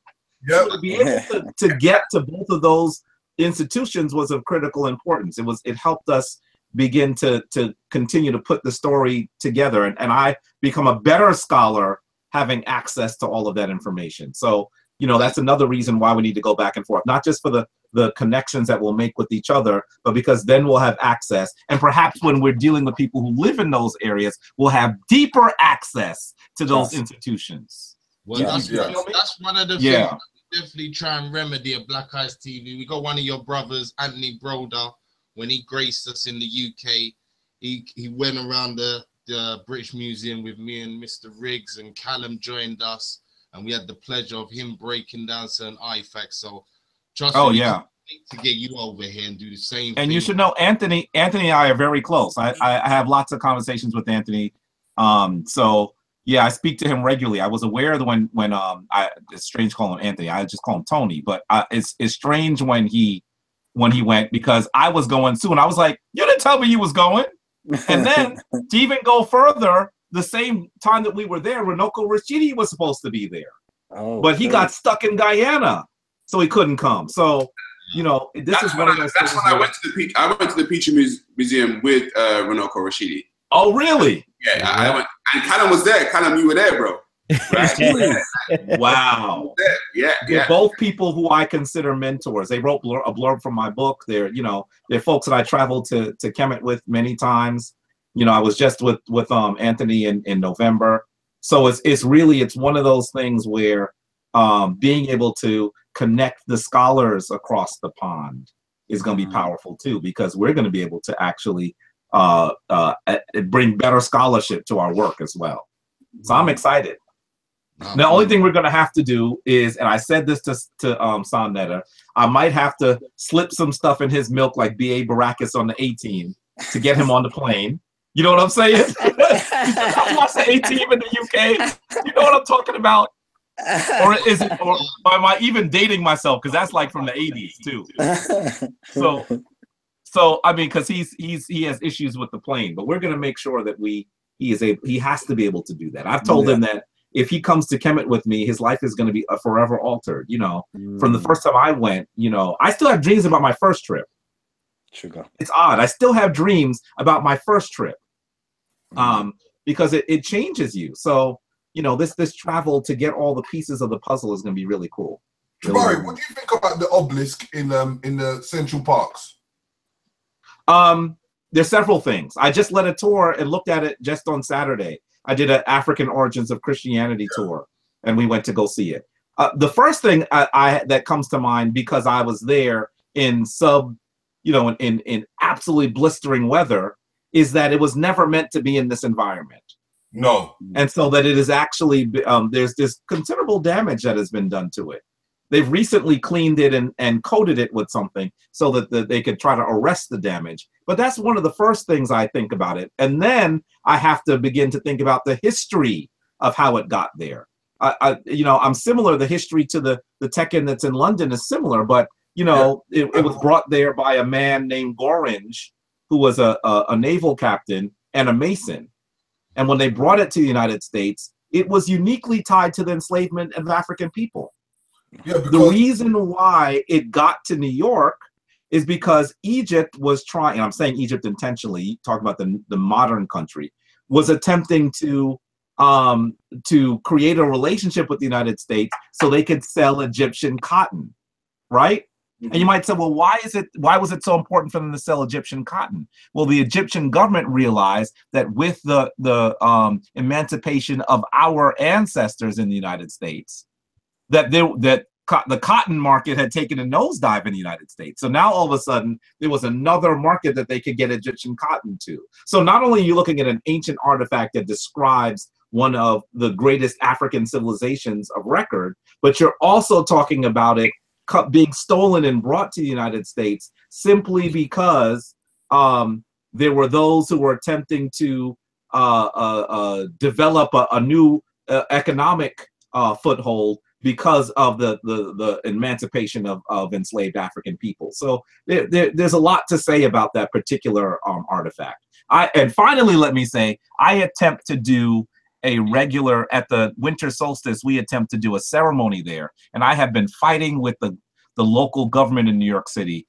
to give me permits to do it every year, because they don't want anyone to be able to do any ceremonies there, which is ironic because when it was brought there by Gorringe, they closed the entire section of the park so the Masons could have a secret ceremony and bury things underneath the Tekken. Wow. Let's be clear. No one knows what they buried. There's no record of it. No one that was not a high-ranking Mason could come to the ceremony, yet they don't want me, someone who practices the tradition that thing was hewn from, to actually do a simple ceremony with some LED candles, not even some real candles. But that it's just amazing. But, the African is not powerful enough yet to advance our ideas on the public stage. We will get there. Jabari, can I just... Hold on 1 second, Sarah. Sorry, go on. 1 second. Yeah, no. The reason why I said that is that we began the ceremony from last year, on the one that we've got on the embankment, which is every March, And coincidentally, you was thinking around that same month. This is what kind of brought a conclusion to me that it'll be a great time to do a ceremony one where because what we do is we build each other's, we do a circle, because we did this circle before we started doing the circle in Speaker's Corner. And coincidentally, the G Circle got birthed in its entirety. But we did a whole circle where we all held hands around that obelisk last year, March. Wow. Right. Are you planning to make this a sort of an annual event or a regular? Yeah, we're trying to do the annual, because what we call it a legacy picture. So every picture that we take is a legacy for our history, for our children in the past. I mean, for our children in the future, so that they can see what we was doing in the past. Right. Can I go on? Off the back of that? Sorry, Fifth Avenue Phil just joined the conversation. So Jabari, I'm just saying. You remember when I was in New York, right? This is he took care of me. So I just want to say shout out to Fifth Avenue Phil. Like, he showed me around Harlem. He took me to he took me everywhere. I was on the subway with this guy having conversations about everything. Like, I was literally a New Yorker because of Phil and also the people that brought me to the event. But Phil was a definite, he was a cornerstone in that. So shout out to Phil. What's up, man? I don't think I know Fifth Avenue Phil, and he's probably right in my hood. We need to meet each other, brother. I'm from the Bronx, and I live in the Bronx still. When Sarah came out, I took him to see the World Trade Memorial. In addition to that, we stopped off at Mike, Copper Kid, and we got some hats. I got him some crowns. And I don't know if the guys let you know that they made an acronym to the word gang. So and they let y'all know. They let you know that already. Yeah. They've been talking about that powerful. We haven't given the abbreviation of the word. Yeah, the abbreviation of the word gang is now guiding a new generation. So I piggybacked off that, and Kalem, he's my teacher. Kalem is my teacher. Right. I also follow Sarah, and I'm trying to create something called Scholar Gang. So and that's all for them. All for their motivation and their inspiration that they gave me. I just think we have a lot of soldiers at home, so I was trying to bridge the gap across the pond. For a while now. And we here to stay. New Alliance, baby. Yeah, I'm in Harlem, so I mean, you're probably just a few miles from me. We need to link up. Yeah, I got you. No problem. I'll follow you on your Twitter handles, and we'll conduct. Yeah, powerful. Shout out to Black Ice TV. Thank you for having me, Terry. I appreciate you. It's an honor. That's family. We're all family out here. Now, I'm gonna say to you, you were talking about that ceremony you're doing at the Tech in the UK. Yeah, my mind just started racing because there's so many different things that we could do. I mean, it would be cool to do for when you do your picture there. Now, there's several things I was thinking. First of all, I was like, I would love to be there when you're doing the ceremony. But then the other thing I thought was maybe it might even be more powerful if we did the same ceremony here that you're doing there simultaneously and linked up. Yeah, that might be powerful.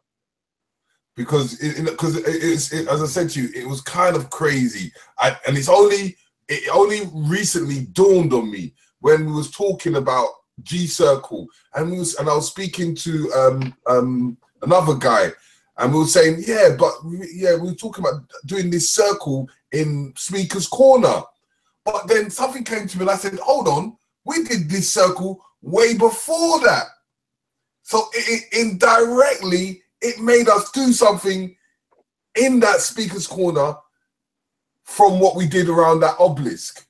Yeah. Which was unity. Yeah. Powerful. Powerful. Yeah. So, wow.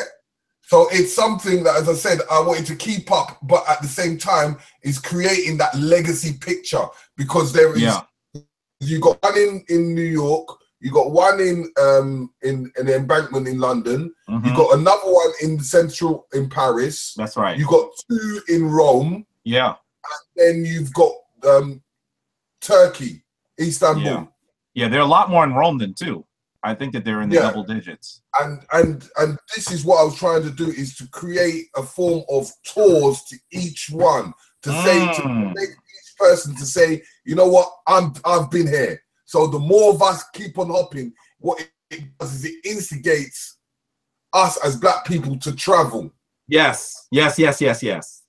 Yeah. Then we need to talk about this. I think that there's some legs to that idea too, where we could actually gather Africans around those artifacts. You know, I usually use them as an analogy for us. You know, it's where I usually end my tour of the Met. Because you know the craziest thing, it's right behind the Metropolitan Museum. You know that, right? Yeah. You've been there, so you've seen it. Yeah. Yeah, and the thing is the one in London, it's right near the Thames water, but it's Right. a bit, it's not that much, but not far from the museum itself. Yes. Yes. Then you've got the Paris, it's right at the back of the Louvre. Right. Yes.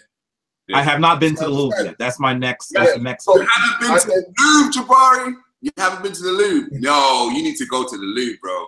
I And need then- to go to the Louvre badly. And then European and then you've got the other one. You got the other one that is close in Rome, that is close to the St. Paul's Cathedral. Yes. And of course, Right. there's that big one right in the middle of St. Peter's Square. Right. Great, yeah. The one that So they I- actually dictate when Easter will fall Yes. by. And then, So, and then looking at it even much more deeper, it's in every single superpower country that has ruled. that's right. That's right. That's right. The Nope. analogy I usually use is I say that they've been battered. Most people can no longer read or understand them.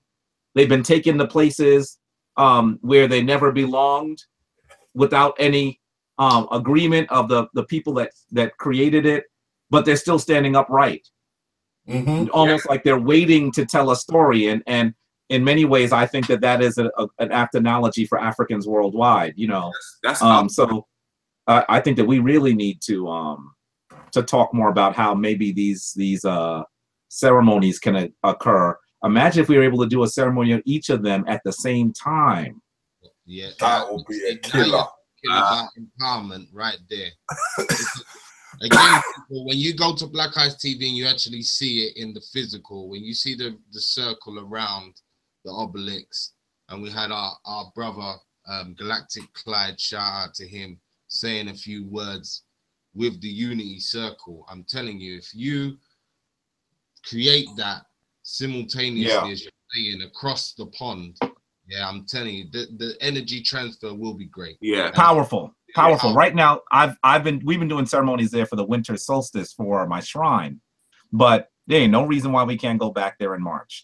What's the reason? I mean, it literally is, you know, just a few blocks from where I am right now. So we definitely need to figure out how we're going to. Jabari and Phil, just for the American audience, sorry, I need to do one more shout out and I'm done.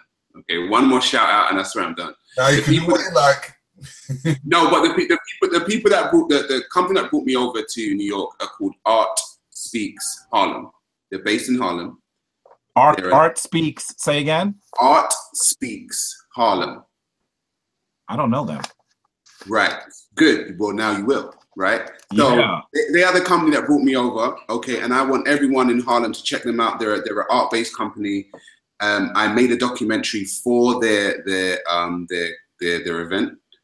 And you can check that documentary out on my YouTube channel, right? Sarah Garvey. But yes, check them out. Everyone in America who's based in Harlem, check out Art Speaks Harlem, please. Yeah, I'm right. I'm in Harlem, so I need to know them. Definitely. Yeah, definitely. Yeah. Wow. You got Sarah, but you hadn't even explained what did you do? What was Okay. All right. Yeah. So basically, what happened was because of the what's the word I'm looking for? The furor that I created over here. There was somebody in Harlem specifically from this art company that saw a lot of my videos, and they were doing an event on what it means to be a black man, right? And so they wanted another view basically on what it is to be a black man, from the UK.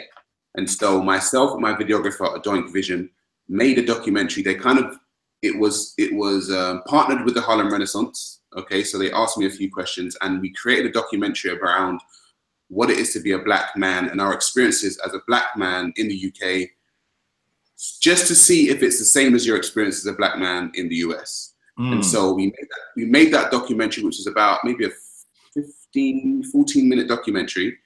And that was premiered at Art Speaks Harlem on the 29th of November last year.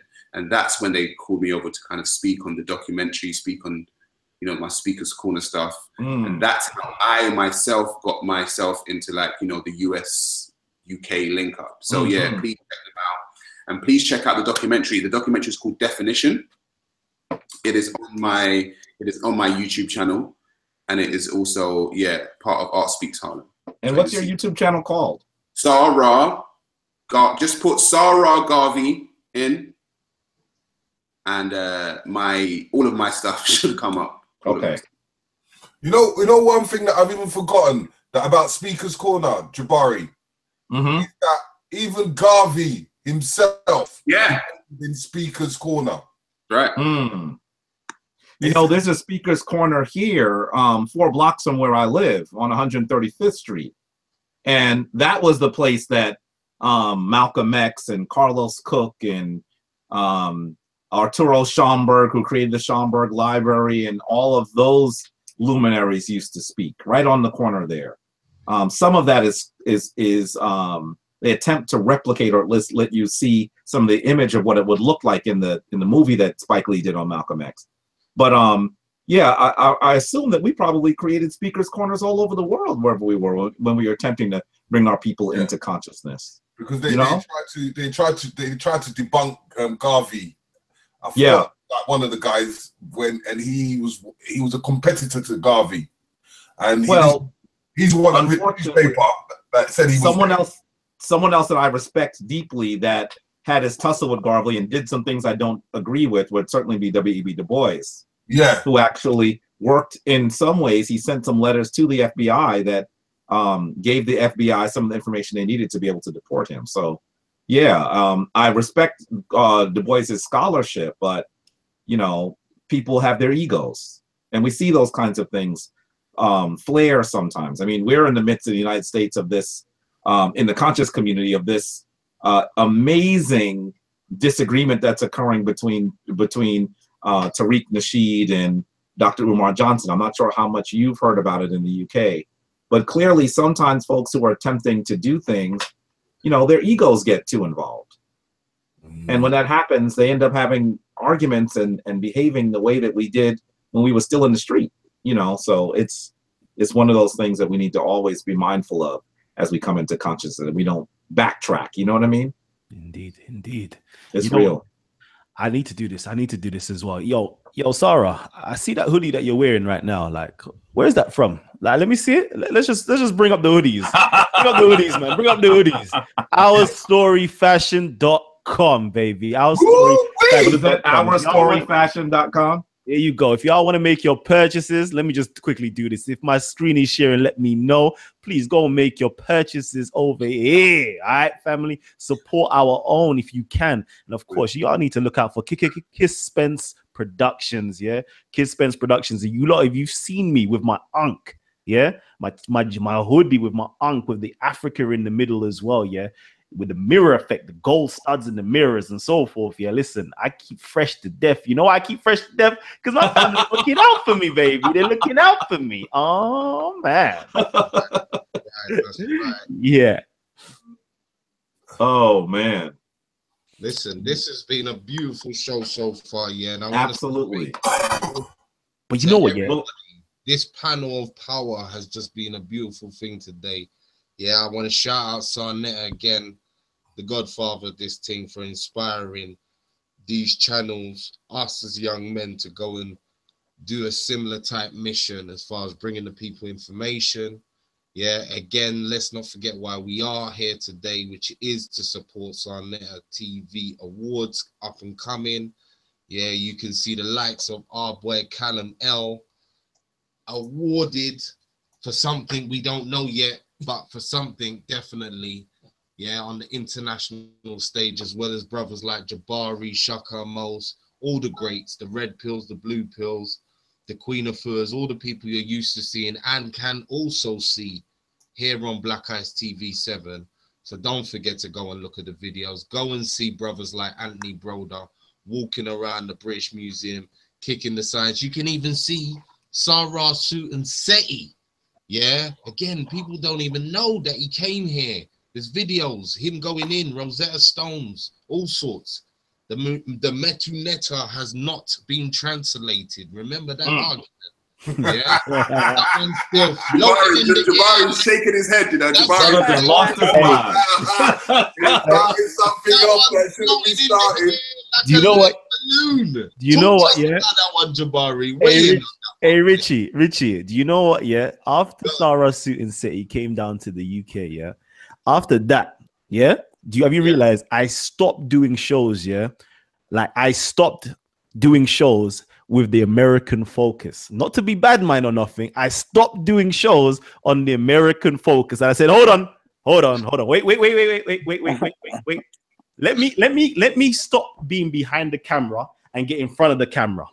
Because there's a lot of things that's being pushed out, and I need to make sure that my family, because when we go in British Museum and we're doing these tours and we're breaking stuff down and we're reading the hieroglyphs. Listen, yeah, listen, the symbols for symbols, the hieroglyphs for hieroglyphs, yeah, and people are asking us the questions, but has the Medunet had been deciphered? No, though. Like, I swear to God, I had to stop that. I had to make sure I come in front of the camera. I had to make sure we got Gabs in front of the camera. I had to make sure we got Sarah Garvey in front of the camera and breaking down that real knowledge. And talking about knowledge and talking about Speaker's Corner, you know what, yeah? I want to get into some real quick information right now. Because you know what? Who did we have on? We had brother, my beloved Saber himself, yeah, Reggie on the channel. Brother Reggie on the channel. And he was a bit furious about certain things we said in that particular video on COE. And they were saying, hold on, what do you mean? I ain't initiated. I'll sit at the feet at the generals. I'll sit at the feet of Dr. Ben. I'll sit at the feet of Dr. Clark. You know what? So I want to know, my brother, Jabari. I did not know you spoke to him about that. Oh, yeah. He came onto the channel, man. He came onto the channel. Sorry, Jabari. Jabari.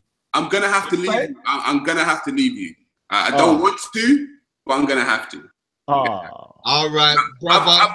I've got to clock into the plantation tomorrow morning, right? And so, you know, I gotta get some sleep. How is it where you guys are? It's like 12. It's like midnight now, I think. Oh wow, yeah, it's only 7 p.m. here. So yeah, I know you. There's a time difference. I got to be up early. I only got a couple hours sleep left. Like, you know. Listen, but it's been good. Big up Sarah Garvey for gracing the platform. Jeez. Black Ice TV, bringing the panel of power to you. Big up for the drop in. We will talk. Listen, we'll link up. 2018 is going to be a big year. It's going to be a big year. Oh yeah. Oh yes. As I said. Peace, Sarah. Peace. So yeah, darn thing right now. So Jabari, I just needed a scholarly opinion. You know, over here, Black Ice TV, Titans TV, we deal with empirical data, the way you do, way the Shaka do. So I just wanted to show you a couple of things. I know you're gonna go against. You know, I like when you have your dialogue and your debates with the Hebrew Israelites. If I have any material that I could donate to help you better prepare, you understand? I don't know if they told you, you know, I work at a book review company. See what I'm saying? So I get stuff like the New Dictionary of Theology. You see what I'm saying? Historical and systematic. That has the Council Nicaea, all types of theologies, every religious theology that was probably ever thought of, right? And then, you know, I could go into the University of Chicago and get the Gizas and the pyramids. You was absolutely right. They excavated towns, so there was no slaves, got towns in here that's all excavated. You're breaking up, brother. You're breaking up. That, but the University of Chicago, you know what I'm saying, Giza pyramids, and then I learned through civilizations through wine as well. Wine has passed through all civilizations, so you learn about, like, I learned the Prophet Muhammad banned wine through this book. It's 9,000 years of wine. You understand? So then I run over here to the Smithsonian and get the archaeological, you know, so I can start you can start seeing things as far as in the pictures and in text and actual archaeological artifacts. Then I got like a magician art book with every stele that, you know, I use this on Titans TV. I would love to use it on Black Ice TV as well. And then I got the Old Testament archaeology and history. You see, this is by Baylor University, you know. And then, you know, I do the legacy crossings, and this is by Diasporic Africa Press. Right. You know, legacy crossings. So that's basically if any type of migrations ever occurred, you understand, that they're aware of or have some evidence for, it would be in these legacy crossings, like death, triumph among descendants of the world's greatest forced migrations, right? And then if you want to attack John and Judaism, you can attack that. That's a contested relationship in context, John and Judaism, you know. And then being that I also work in mental health, I do the human behavior in the social environment. So I could probably try to understand maybe in ancient times why people did the things that they did. And we also battle Muslims in the back chat. That's our favorite, you know. So I got Speaking Quran, American, you know. And then I also got and this is from South Carolina University. The Human Behavior book is from Oxford. See, this is Cambridge right here, Muhammad heirs. So everybody that came after Muhammad, I know the history of them. We know when they became scholars, when they went to Egypt and they translated the text into Arabic, which allowed them to, you know, come up with their geometry and things like that. The Pythagorean theorem, I tell people, was there before the person Pythagorean theorem. Oh yeah, Pythagoras. Of course. So it's like, you know, but thanks for translating it, bro. This is Pharaoh's land, ancient Egypt and its neighbors. So if you want to learn about Punt, if you want to learn about Ethiopia, Sudan, stuff like that, Syrians, Hittites, things of that nature, people that they came in contact with. And this is another Oxford edition. World religions. I'm sorry if I'm boring you guys. No, You're talking to scholars about books. We never get bored. We're quiet because I'm looking to see what you got. This is the Millstone documents. You know, I use this book plenty of times, Millstone documents. This has everything. This is exploring traditions of faith through primary sources. So, you know, we just basically got the pyramid text in here. That's a document analyst of that. Instructions of Ptah-hotep, hymn to the Nile, hymn to the righteous sufferer, Rig Veda, and books, Egyptian Book of the Dead. I got the Exodus. We could do document analysis on that. Genesis, the great hymns of Aten, you know, Epic of Gilgamesh. You know, we could do document analysis on almost every religion that was ever thought of. And then, you know, if you want to do the role of the synagogue in the aims of Jesus, you know, we could do that. Or we could do the ancient Jewish theism and early Christianism, you know what I'm saying? Early Christians. And I got another thing, last but not least, the museum in the pocket, you know, and this is for other archaeological. So I do comparisons and things and show them that these things was around during certain times. So that's right. You know, they can't mess around. See, I got the medical papyrus in here, 1600 BCE. Yeah. You know what I'm saying? You know I'm using it. No, it's not being translated yet, man. What are you talking about? Close that. Yeah, right? Right? You know what I'm saying? It's the medical papyrus, baby. You know what I'm saying? So if we got, you know, so I got plenty more books for other things, but you know, I just you know, follow guys like you, Kalam, you know what I'm saying, and you know, the Black Ice. I love the rituals that they do, and you know, it's just a new. I feel refreshed. You know, what's funny? It feels like I'm reading the Bible when I read these millstones, the instructions of Ptah-hotep, the hymns to Aten. I feel like I'm reading the Bible. It gave me, it's like a refreshing, and I respect it because it's African. I tell people, you know, and another thing I want to tell you, last but not least, I have I was going to do it on Titans TV, but I would love for you to assist me in any way as well, Black Ice, and Jabari. I would love to assist you because we have the Pharaoh's DNA, right? Mm-hmm. You have and I would love, because people always say like, "Hey, you're not Egyptian, so why you like?" And I ask them, Christians, like, where y'all supposed to be from? Yeah, the origins of their birthplace. So you know what I say? Listen, you know what? I was Roman Catholic for half my life. Nobody ever asked me if I was Italian. But when Africans come into their knowledge of self, now all of a sudden there's, and you know, fundamentally the reason why they have the problem is because they understand that when we understand who we are, there are going to be people who have been actually sitting in our place, who have been taking from our birthright, who are going to be challenged. So it is a challenge when you say who you are. It really is. It becomes one. Absolutely. So being that I have their DNA, my premise was always, what is an Egyptian? You see what I'm saying? I say, and through the DNA, they have West African in them, they have South African in them, and they have North African in them. So when you say, "Oh, you're not even Egyptian," Egyptians aren't even the Egyptians. That's what I tell people. And if I'm from West Africa, my people mixed with his people. So I'm not saying I'm Egyptian. Right. I'm just saying distant cousins, 500th cousin or something. Like that's right. That's right. That's right. That's right. The way I usually describe it is, as an African, I reserve the right to choose which African traditions I will involve myself in.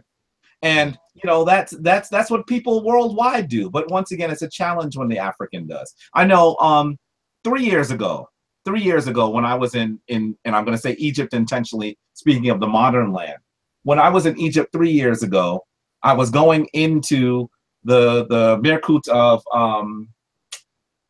it wasn't Khufu's Mirkut. In fact, it was Menkaura's. It was the final one of the grandson of Khufu on the Giza Plateau. And I'm going in, and I've been there many times. That was probably my 12th trip, right? I'm going in, and I have my group. They went in front of me, and the guard looks at me and says, "You cannot go in with your ankh," right? He says, "Give this to this Egyptian man," talking to my local guide. That's literally what he said. "Give this to this Egyptian man." I knew what he was trying to say.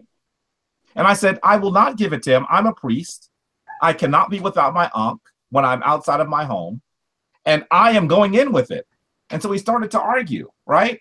Finally, he stopped arguing with me, and he looked at my guide, and he started speaking in Arabic. Now, let's be clear. His English was very good, right? I understood exactly what he was saying, and he understood what I was saying.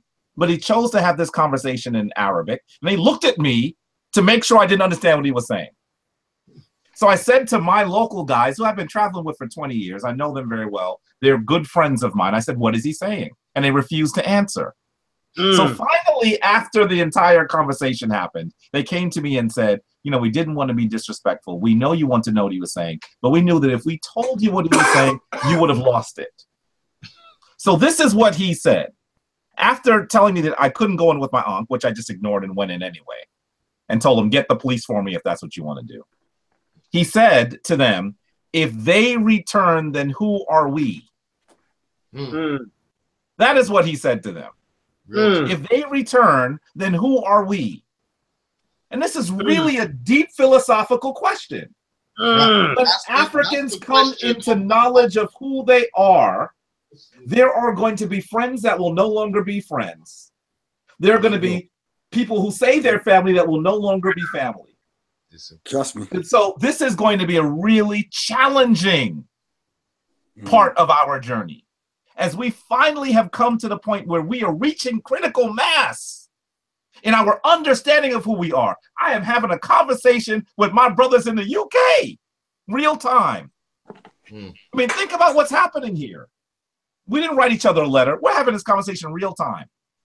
Now that we're reaching to the point where we're at critical mass, it's going to be very uncomfortable for those usurpers who have continued to argue that they are the originators of civilization, that they are those who the world's resources are their birthright, that they are those who were the people that created mathematics and science and religion and spirituality and medicine. And when we actually can argue to them who we are with regard to who they are, it's gonna be we're gonna be in for a fight.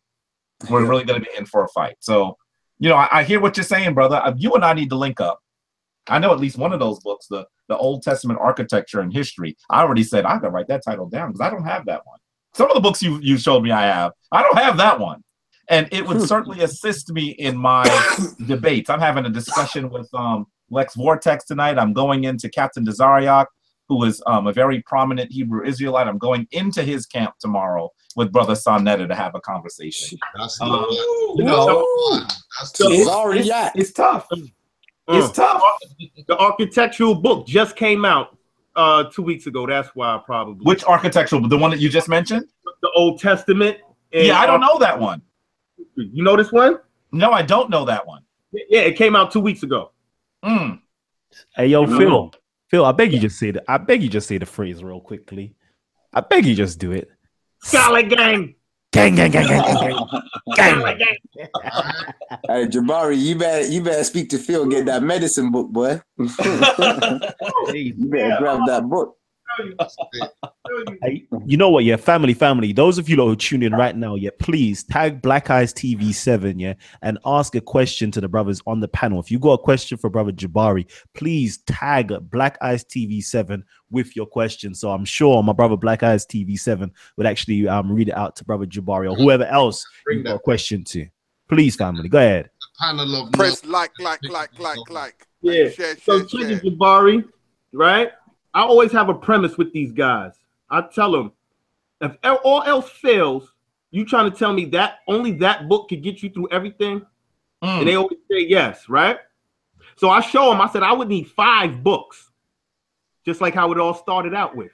But it won't be the books you think it would be. So I would get Plan to the World, right?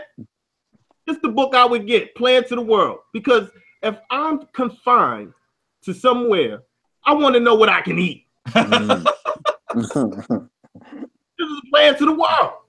See, this is the type of stuff I need to get. Then I got environmental science and technology. I got to examine the terrain. I got to do what the Cometics did.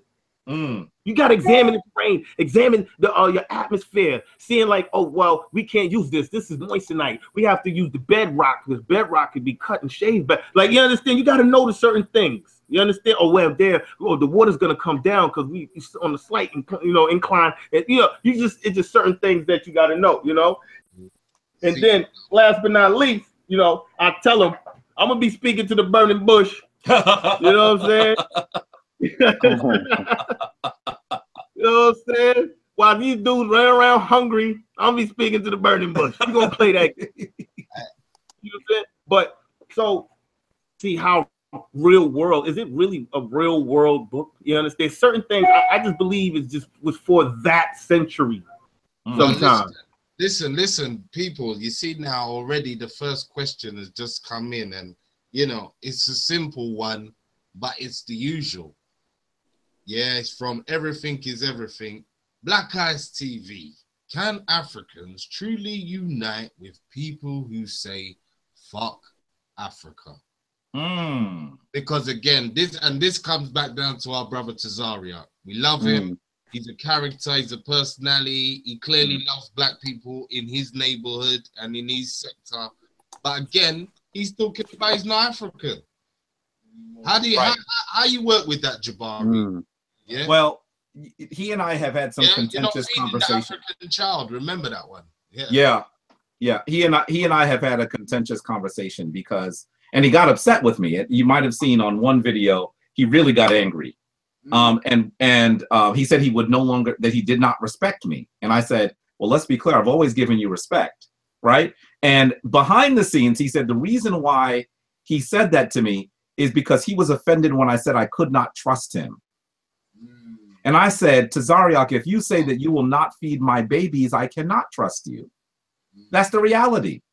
If you don't understand who you are, how do we define what our communal aims and our communal needs and our communal concerns are? Because you don't even agree on who we are. So if you don't know who you are, how can you decide what you have to do? So I appreciate that he has had a very pragmatic approach to working with black people. I appreciate that he's done that. And I respect him for some of the work that he's doing in the community. But the challenge that we will continually have is that those sorts of approaches will never move beyond the borders of a neighborhood. Mm. And we cannot truly be powerful people if we just live in the villages that we live in. The reality is that powerful people connect themselves to their homeland. Yeah. That's the reason why the Chinese in the United States are moving forward, and the reason why Indians in the United States are moving forward, and the reason why people who have been downtrodden in this country at some point or another actually are making large movements is because they have connected themselves to their homeland. And believe it or not, that pales in comparison to what we have to do, because our homeland, the continent of Africa, is the wealthiest, the richest landmass on the planet. So as we continue to give it away to those who would like to continue to rape our mother, we will never truly get to a point where we can be truly global and powerful people. So that was why he was so upset, because I told him I couldn't trust him. And it's hard. Brother, I understand your question. How can you lie with someone who actually says that you are cursed? How can you do that? It's hard. It's a hard. It's hard. I will say this though, in my conversations, and you may notice in my recent, I just did a video on misogyny in the Bible, and I spoke specifically to Tazariak's camp, right? So I know that tomorrow's conversation is going to be extremely contentious. But in that conversation, there was a sister in the chat room named Sister Ya, who says that based on our previous conversations, she was able to move her family towards understanding who they are, and now they're no longer in that tradition. Mm. So I may not always be talking to the person who's in front of me. Mm. If I was waiting for Captain Tazariak to change his ideas, I think I'll be waiting for a long time. He actually is a person of stature in that tradition. But I have to understand that we have an entire community who is tuned into our conversation. And hopefully they will recognize that we'll only be able to move forward in power when we reconnect with who we are in our African homeland. You know what? Let me invert that question quickly for you. Because again, there's this next trend that you seem to be dealing with or coming up against, which is these next set of Hebrews now who want to sneak under the wire by then claiming the African heritage. But, you know, at some point they break cover and then they go back to the same literalisms and, you know, silly prophecies and whatever else. How do you deal with that one? Or how's that tried your patience when you're dealing with design lexes and so on and so forth that come in sounding strong? You know, he even went away and talked about learning the male nature in order to better debate you. So he went That's right. But then again, as I said, when that point comes, you break cover and you start talking that gibberish now. You know, how does that make you feel? It's hard. It's hard. I think that my strategy has been recognizing that we've had movement. I've had 3 full conversations with Zion Lex now. The first one didn't go well at all because I challenged the scholarship in his book. I was rough on his book. And if you had seen the book, you could see why I should be rough on it. I called it a pamphlet. It is a pamphlet. It is. It's not, you know, that's a fact. It is a pamphlet. You know, I think I have it here. You know, how can you actually have a book called Kemet on Trial and it only be less than 60 pages? He crammed 4,000 years into 60 pages. So he was upset with me for saying that. And, you know, it wasn't meant to be personal, even though I know he took it personally. But we actually had a really contentious conversation in our first conversation. Our next few conversations have been better. And they've been better because he's doing more research. So I think I'm at the point where when people continue to study, they're going to come to the point that I came to. That point where the truth hit me like a lightning bolt. And I literally dropped the book I was reading. It was Christianity Before Christ, by the way. It's the book I was reading.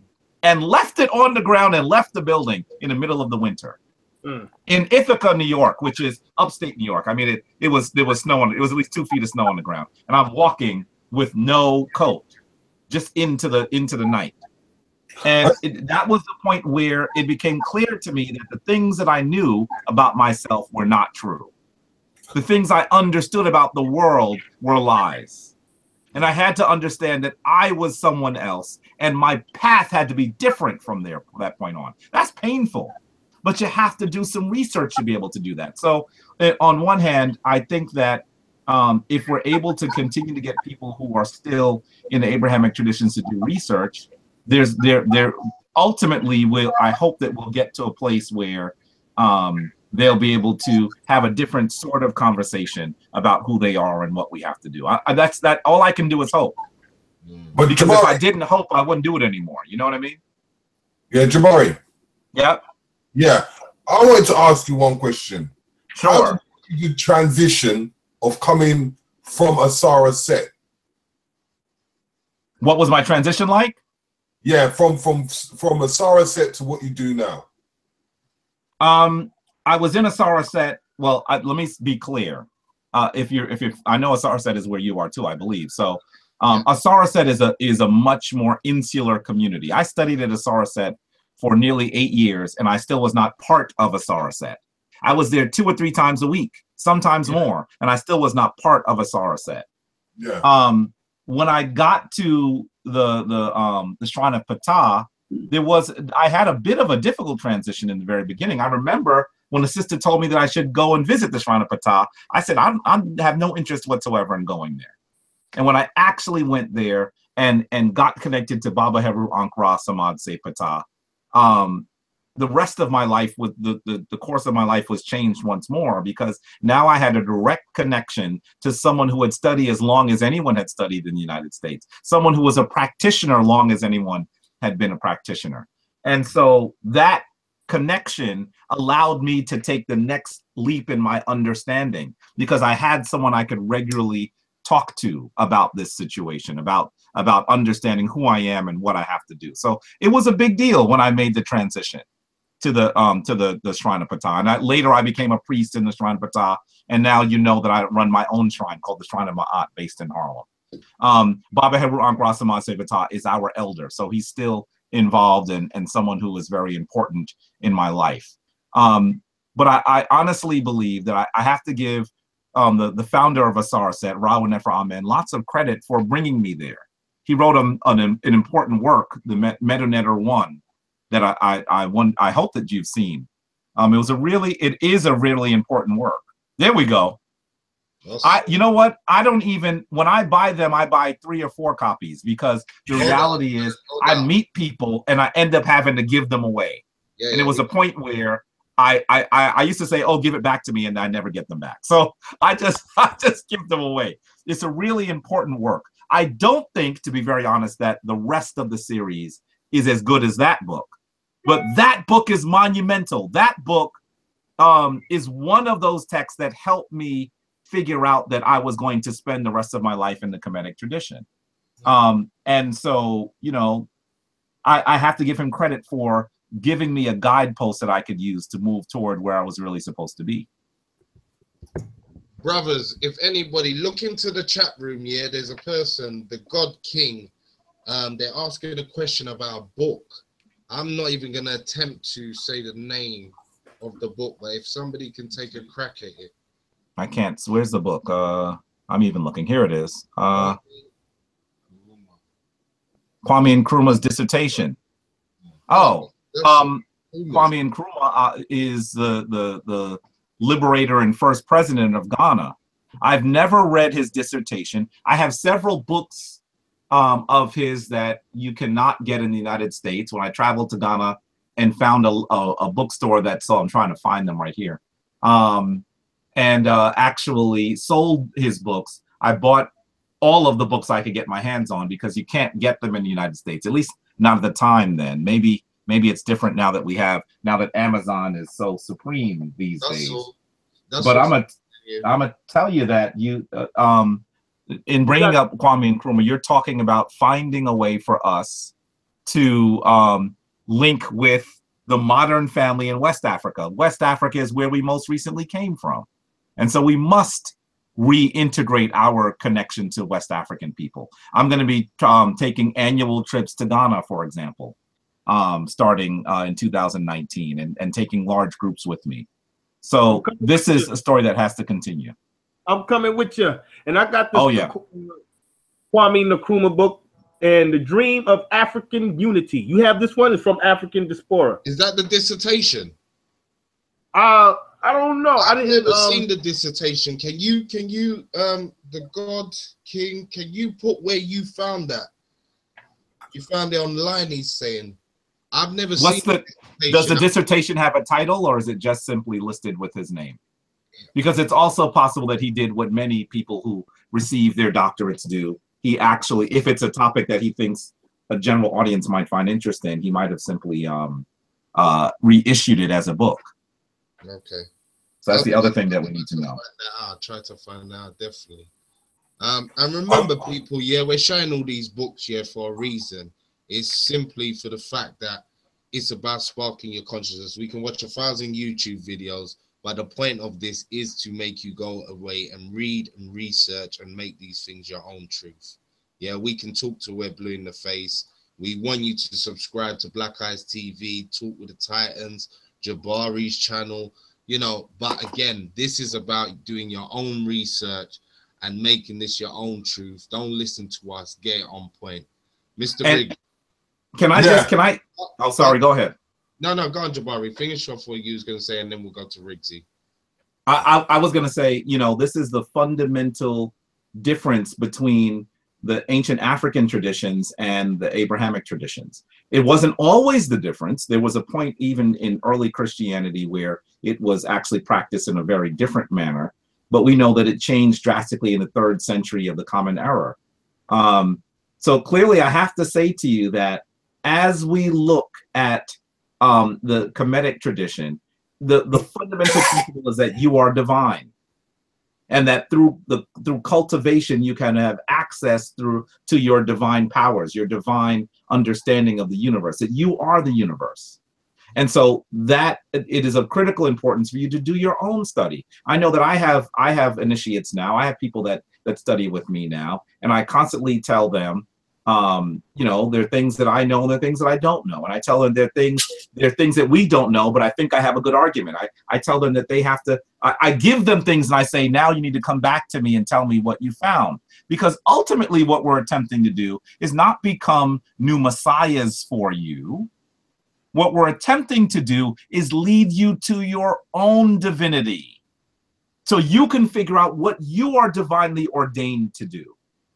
And so that is truly why I say, this is all why I'm saying that this is a really good connection to what you've just said, because you have to do your own research. Yeah. You cannot simply say that this is about faith and listen to pastor in the front of the church.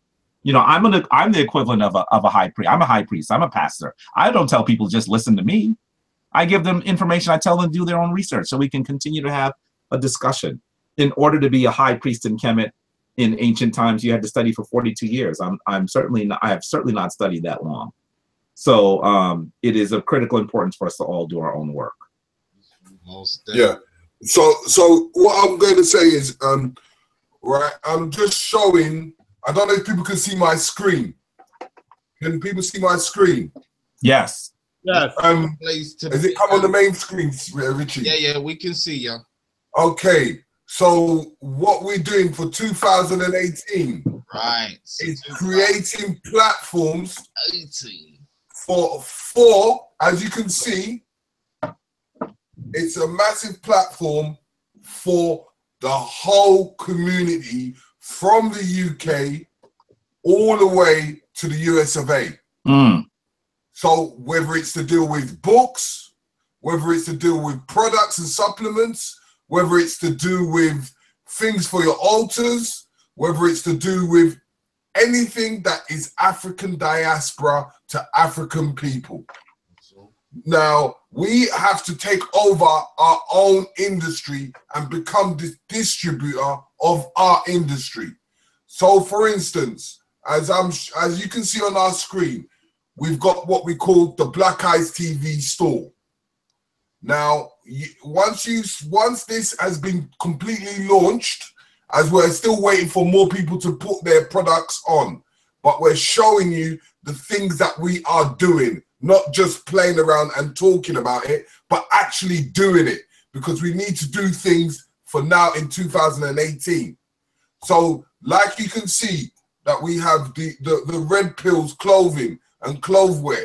Exclusively coming across Europe. Yeah.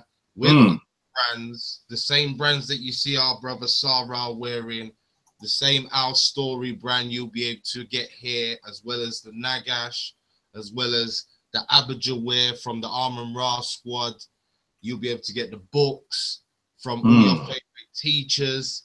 You know what I'm saying? The Queen of Fua, KT, the Arch Degree, Minister Inky products for your health. This is going to be a one-stop shop, especially going across Europe for all your products. It's going to be launching in the next week or so. So you need to look at it. But right now, you can go to this part of the site, register your email, get your pre-orders up and popping, start letting us know that you're supporting and what you're looking for, and we can get your stuff out there. There's going to be loads of bits and bobs on this thing here. Or this place, blackicestores.com. That's the handle. That's where you're going to go to.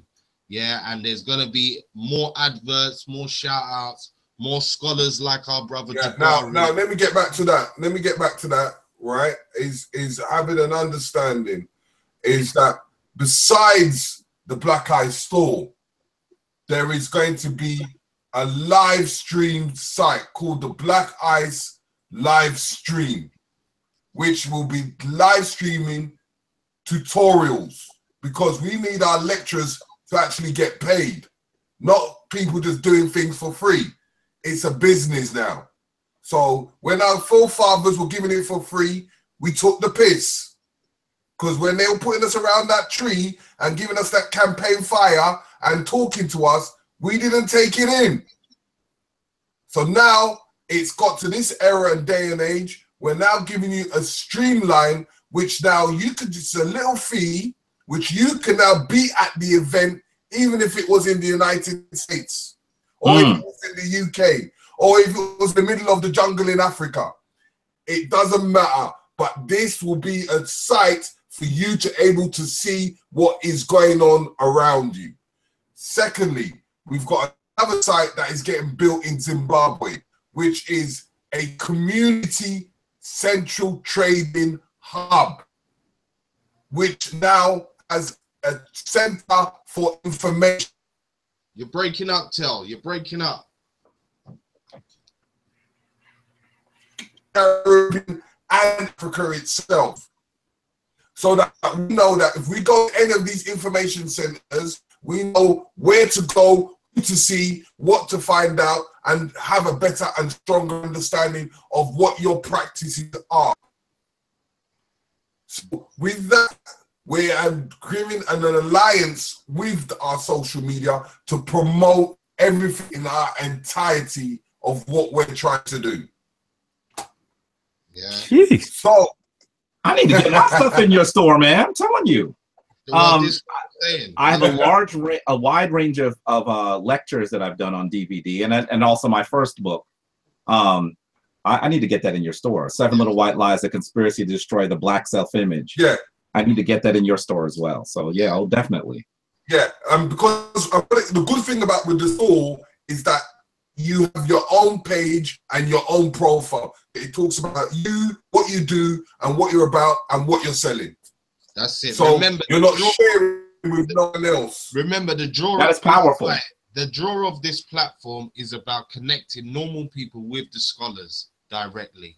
So again, this isn't a third-party website. This isn't somewhere where we're generically stacking Brother Jabari's and Red Pills and all these other scholars' products side by side. No, these products are coming directly from the teachers themselves, from the community. Yeah, and that you will find them on their own page, as Mr. Riggs said, with their own story. Yeah, so you know the authenticity of what you're ordering. And again, this is especially, I mean, the USA family can always come to us and order, but this is especially for the UK and the European family to get those products that, again, we don't normally see, yeah, unless we jump on a plane and go over there. Yeah, that's right. So look out for this. We're going to launch. And again, remember, all of this study can't work without some form of commerce. Yeah, same way we need people to donate and help out with Sarnetta TV Awards. Yeah, we have to create some commerce. We have to make this sustainable. Yeah, so it's about supporting one another, black pound, black dollar, circulating every which way. Yeah, so look out. And the thing is, that when I was talking about this international hub, because this is what the New Beginning stands for, is that this New Beginning hub, right, is a hub as in it goes into 4 to 5 sectors. The first sector is history, which I call it HKTH, history, knowledge, tours, and holidays, right? That sector concentrates on all tours, like what Jabari does. It concentrates on flights.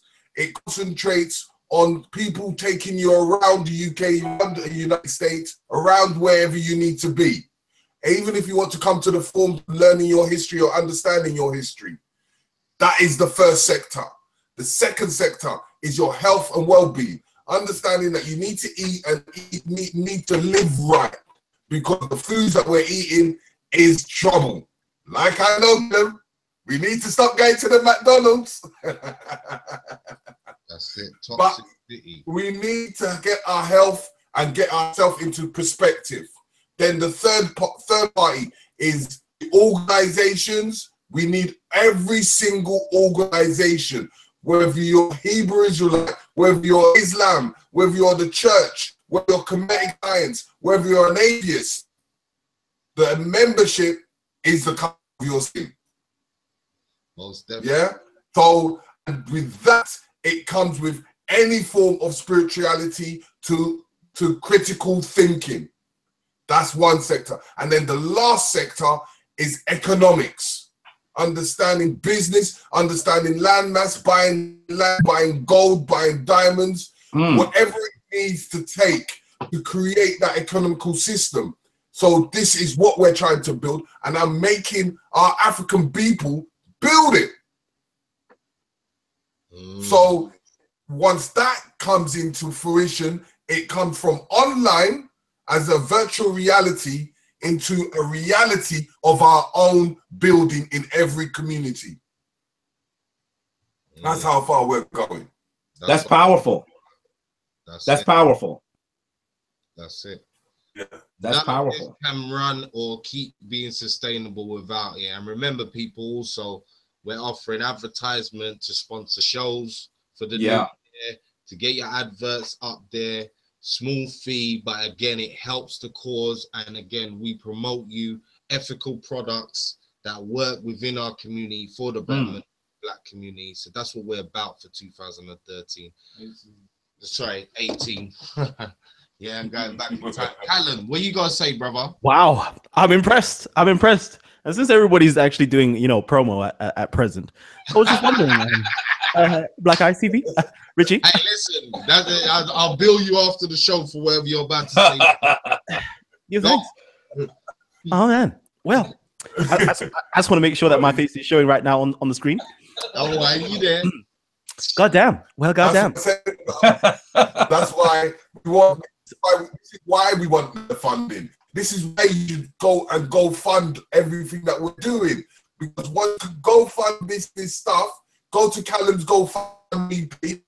Yeah, the more you put money into his GoFundMe page, the more equipment he can go, the more he can survive and live, and the more he can give you the information and able to travel with that information give to you.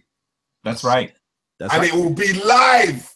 Not second hand, not third hand, because as long as you're putting that money in, he's giving it to you live. Trust me, we'll be live, baby. We'll be live. You know what? Yeah. Real quickly, since everybody's promoting, I just want to do my quick promotion real quickly, for the New Year's and that. So You know what, family? If you lot would like to, by the way, I've actually partnered up with one of the biggest cinemas. Yeah, one of the biggest cinema companies in the UK so far, and I'm actually going to be doing a world exclusive screening for Black Panthers. Okay, for Black Panther. So this is in February the 13th. Put it in your diary, please, family. Put it in your diary. February the 13th. We're gonna have a nice little, what's that thing called again? The red carpet fair going on. We're gonna have cameras out. We're gonna have a lot of panel discussions taking place after we've actually watched the film, and it's gonna be splendid, baby. Don't worry about that. It's gonna be real splendid. We got you your popcorns. We've got you some alcohol in the building. So if you lot are down, this is what I need you lot to do. Okay.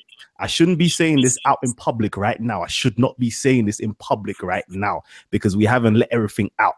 But because we're doing so much promotion, I thought, God damn, I gotta do my own little promotion right now. So if you lot are involved and would like to go to the screening of Black Panthers with us, family, with us, with your community, with your conscious community, and I would say the Afro punk community as well, yeah, please drop me your email, okay, and I could drop you all the details that's necessary for you lot to come spend some time with us. All right, there you go, Yeah, buddy. Yeah, UK exclusives. You still there with us, Gabs? You got something to add? Go true. Yeah, I'm here, man. Listen, I just want to say to you, I'm just happy. I just can't wait for this year, to kick off because I can see already there's so much things that's in the pipeline, so much thing that's going to be happening in 2018. I just can't wait, when you can't, it's like when you're waiting for that day, like your mom and your dad say, oh, we got a good party, we're going to at the end of the month, and you're thinking, oh man, I gotta wait how many days to get to that party. You know what I mean? I just can't wait for the day, when Jabari, Sarnera and that come down here, when we go out New York, when all this thing starts coming together. This is what I can't wait, because it's that time, it's the resurrection of the people, it's our time now. Just we're coming out of the dark ages and we're slowly moving into the light. So it's that time now. So people, if we listen, we're holding our hands out, you can come, you can grab onto the hand. Don't miss the train. You know what I mean? Don't miss the trade, be a part of the trade. So, everybody, trust me. So anybody that's got something going on in their community, and they want Black Eyes TV, our American audience, Jabari, Sarnetta, Titans TV, anybody that's doing something and you want us to get involved and help support, man, we're here, we're here. We'll support our brothers and sisters, and that's what it's about, supporting and building together, Channels of the people. That's it. We are public service. Never forget that. We're here for you. We're running off of your ideas. That's why, again, whether we're talking about information that's poignant to you or a subject matter that's just poignant to your particular community, we can deal with that. Yeah, globally as well as locally. Yeah, this is what it's about. This is the focus. And again, Black media needs to link up. This is a first.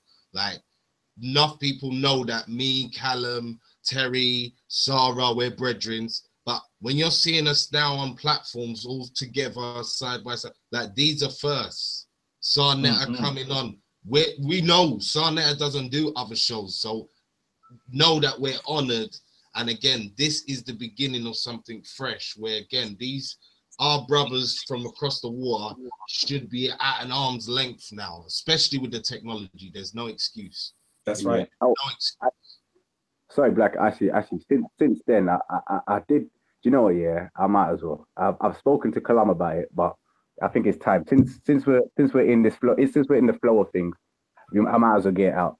Another big thing, something that I'm doing behind scenes, working with, trying to build up that collateral, because most of the stuff that we're doing, you still need that backing, that financial backing. So behind the scenes, I'm actually working on a big project where I'm trying to sort out a building or like an African center back down in the motherland. Do you know what I mean? So, like where we have our debates and we have all our, debates, all our conferences.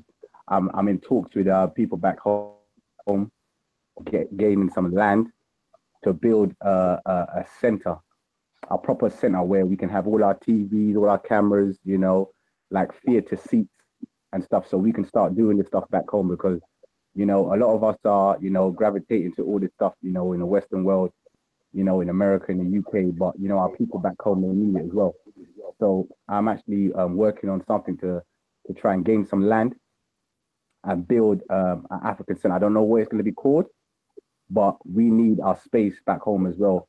And once we get one situated in one place in Africa, where it be Nigeria, Ghana, Gambia, or South Africa, you know, once we get one set up, it can start to grow throughout you know, the whole continent of Africa.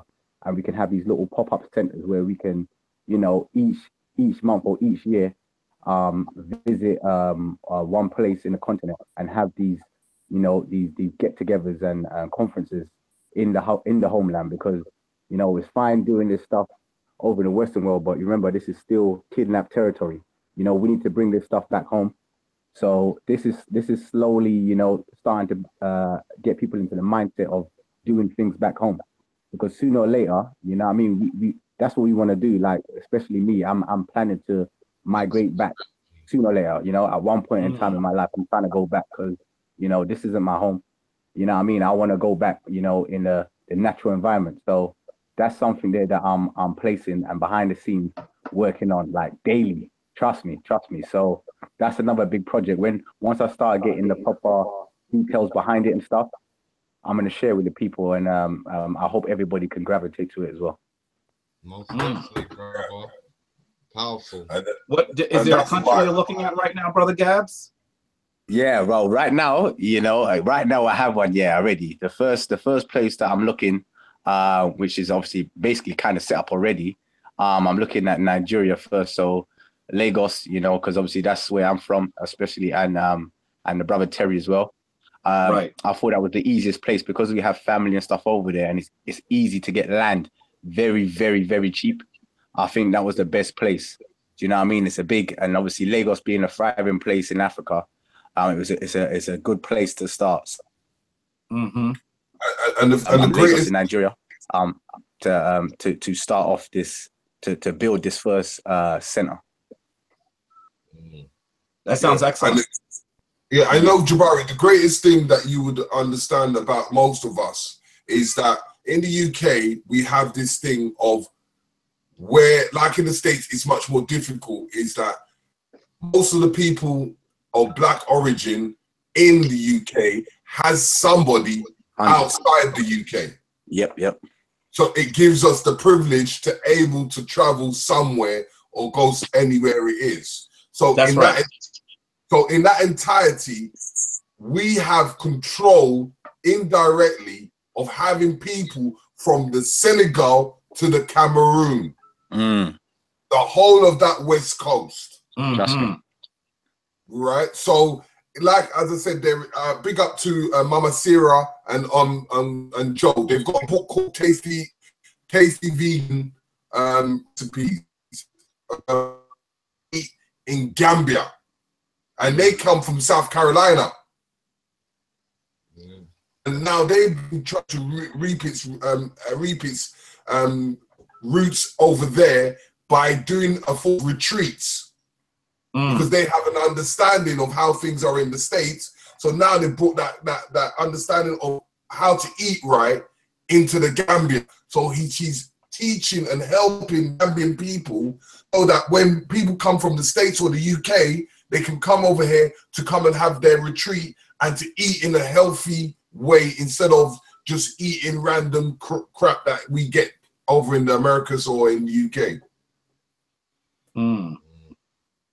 Yeah, so there is a lot of things. There's a lot of things happening, and this is what we've been trying to work with now on this social media, because it's the social media that is going to get it out to the general public in everything.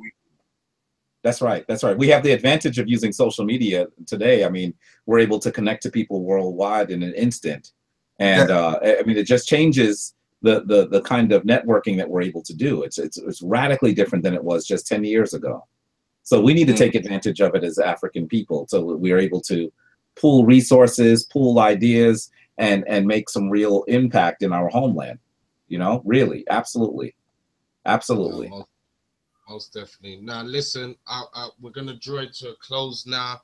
It's been a powerful, beautiful night of building. Again, we want to remind the people today's show was a UK USA link up show, and it was about Sarnetta TV Awards. So don't forget to support it. Look in the chat. You will see the link for the GoFundMe page. Again, if you look at all the local, the latest videos from Sarnetta TV on Black News 102, you'll see a lot more information coming up on what the Sarnetta Awards will involve, the people that will be there. And don't forget, people even from the UK, like our own brother who's dropped off now, Callum from Titans TV is even nominated, so look out for that. We've had the announcement and the world exclusive that Sarnetta is looking to come to the UK. So again, that's another big thing to look out for. Yeah, I want to say thank you to Brother Jabari for blessing the platform on the first show of the year. It's been, that's it, massive pleasure. Definitely, my brother. Yeah, every day, all day. Okay, so what I'm going to say, right, is that everything that you've heard, everything that you've seen, I want you to donate, to spend black, to be black, to feel black, and understand black. We are a race that is going forward. And we're holding no prisoners. Because we're going forward. So if you feel that you want to come with us to the USA in June, you need to work with us, you need to come with us, and you need to help us build so that we can go there in June and make a massive impact. It's in a historical place, which they call the Apollo. That's right. This is history and legacy in the making, regardless.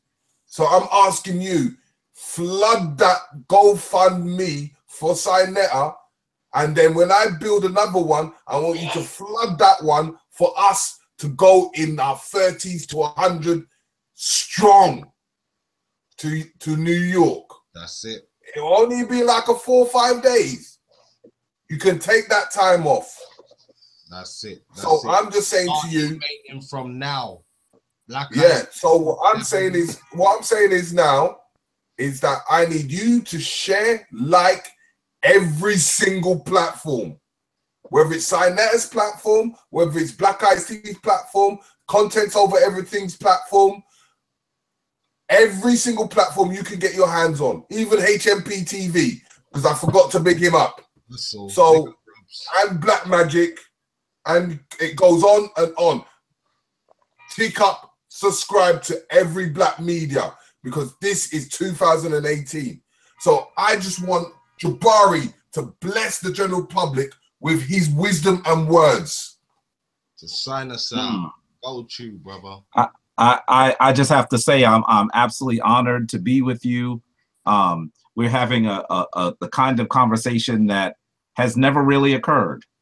And I hope people recognize that this is the point that a further a trajectory in our ascension occurred. This is the point. And some of you were actually part of that conversation, and that is going to be absolutely powerful. We have to prepare to link each other internationally so we can move together in unison. And when we move in unison, no one will be able to put us asunder. We will be able to actually do things that our ancestors have actually been waiting for us to do, because our people have finally gotten to the point, have finally to mature to a point where we're able to have this international conversation about understanding our history. And if I could just say a few words in Kemetic prayer, I would say Amasu Panter, Souksumitran Panter, Auto Aura Maketi Pahevura. And I said, give yourself to the one most high, keep yourself daily for the divine, and do it tomorrow just as you did it today. Jeez. And I want you to recognize, people, that you are the ancestor that our descendants will be waiting for. We have big work to do, and I know you're on board with us. That's so. Big. And just wanted to say one more word. I want to big up to Sister Empress Sitnet. Yes. For being our moderator in the building and for Signetta's building, that she has put her work in and put a whole leap in. We love you lots from the UK and we'll keep on loving you, Sister Empress. Go ahead, I Empress segment. And big up to Cuba as well. We was talking earlier. Big up to Cuba. We need you on the show, brother. Yeah, so reach out to me so we can get that sorted as well. Thank everybody for watching. Thank you for listening. Thank Brother Jabari, Gabs, Fifth Ave. Yeah, big up to Sarah. Big up to Titans TV. Big up to Sarnetta for gracing the platform. This is 2018 and it's big power moves every time. And I should say, brothers, it took me a while to get to you, but I am at your avail. We are at each other's avail. We should have an international conversation regularly. It doesn't have to just be once every now and then. So let's continue to talk to each other. Definitely. That's right. Definitely, brother. Yeah, big up to everybody. You see the logo, Black Ice TV 7. You know what time it is, people. Yeah? And hashtag power moves. Hashtag power moves. Because it's 2008. Make that power move now. Woo!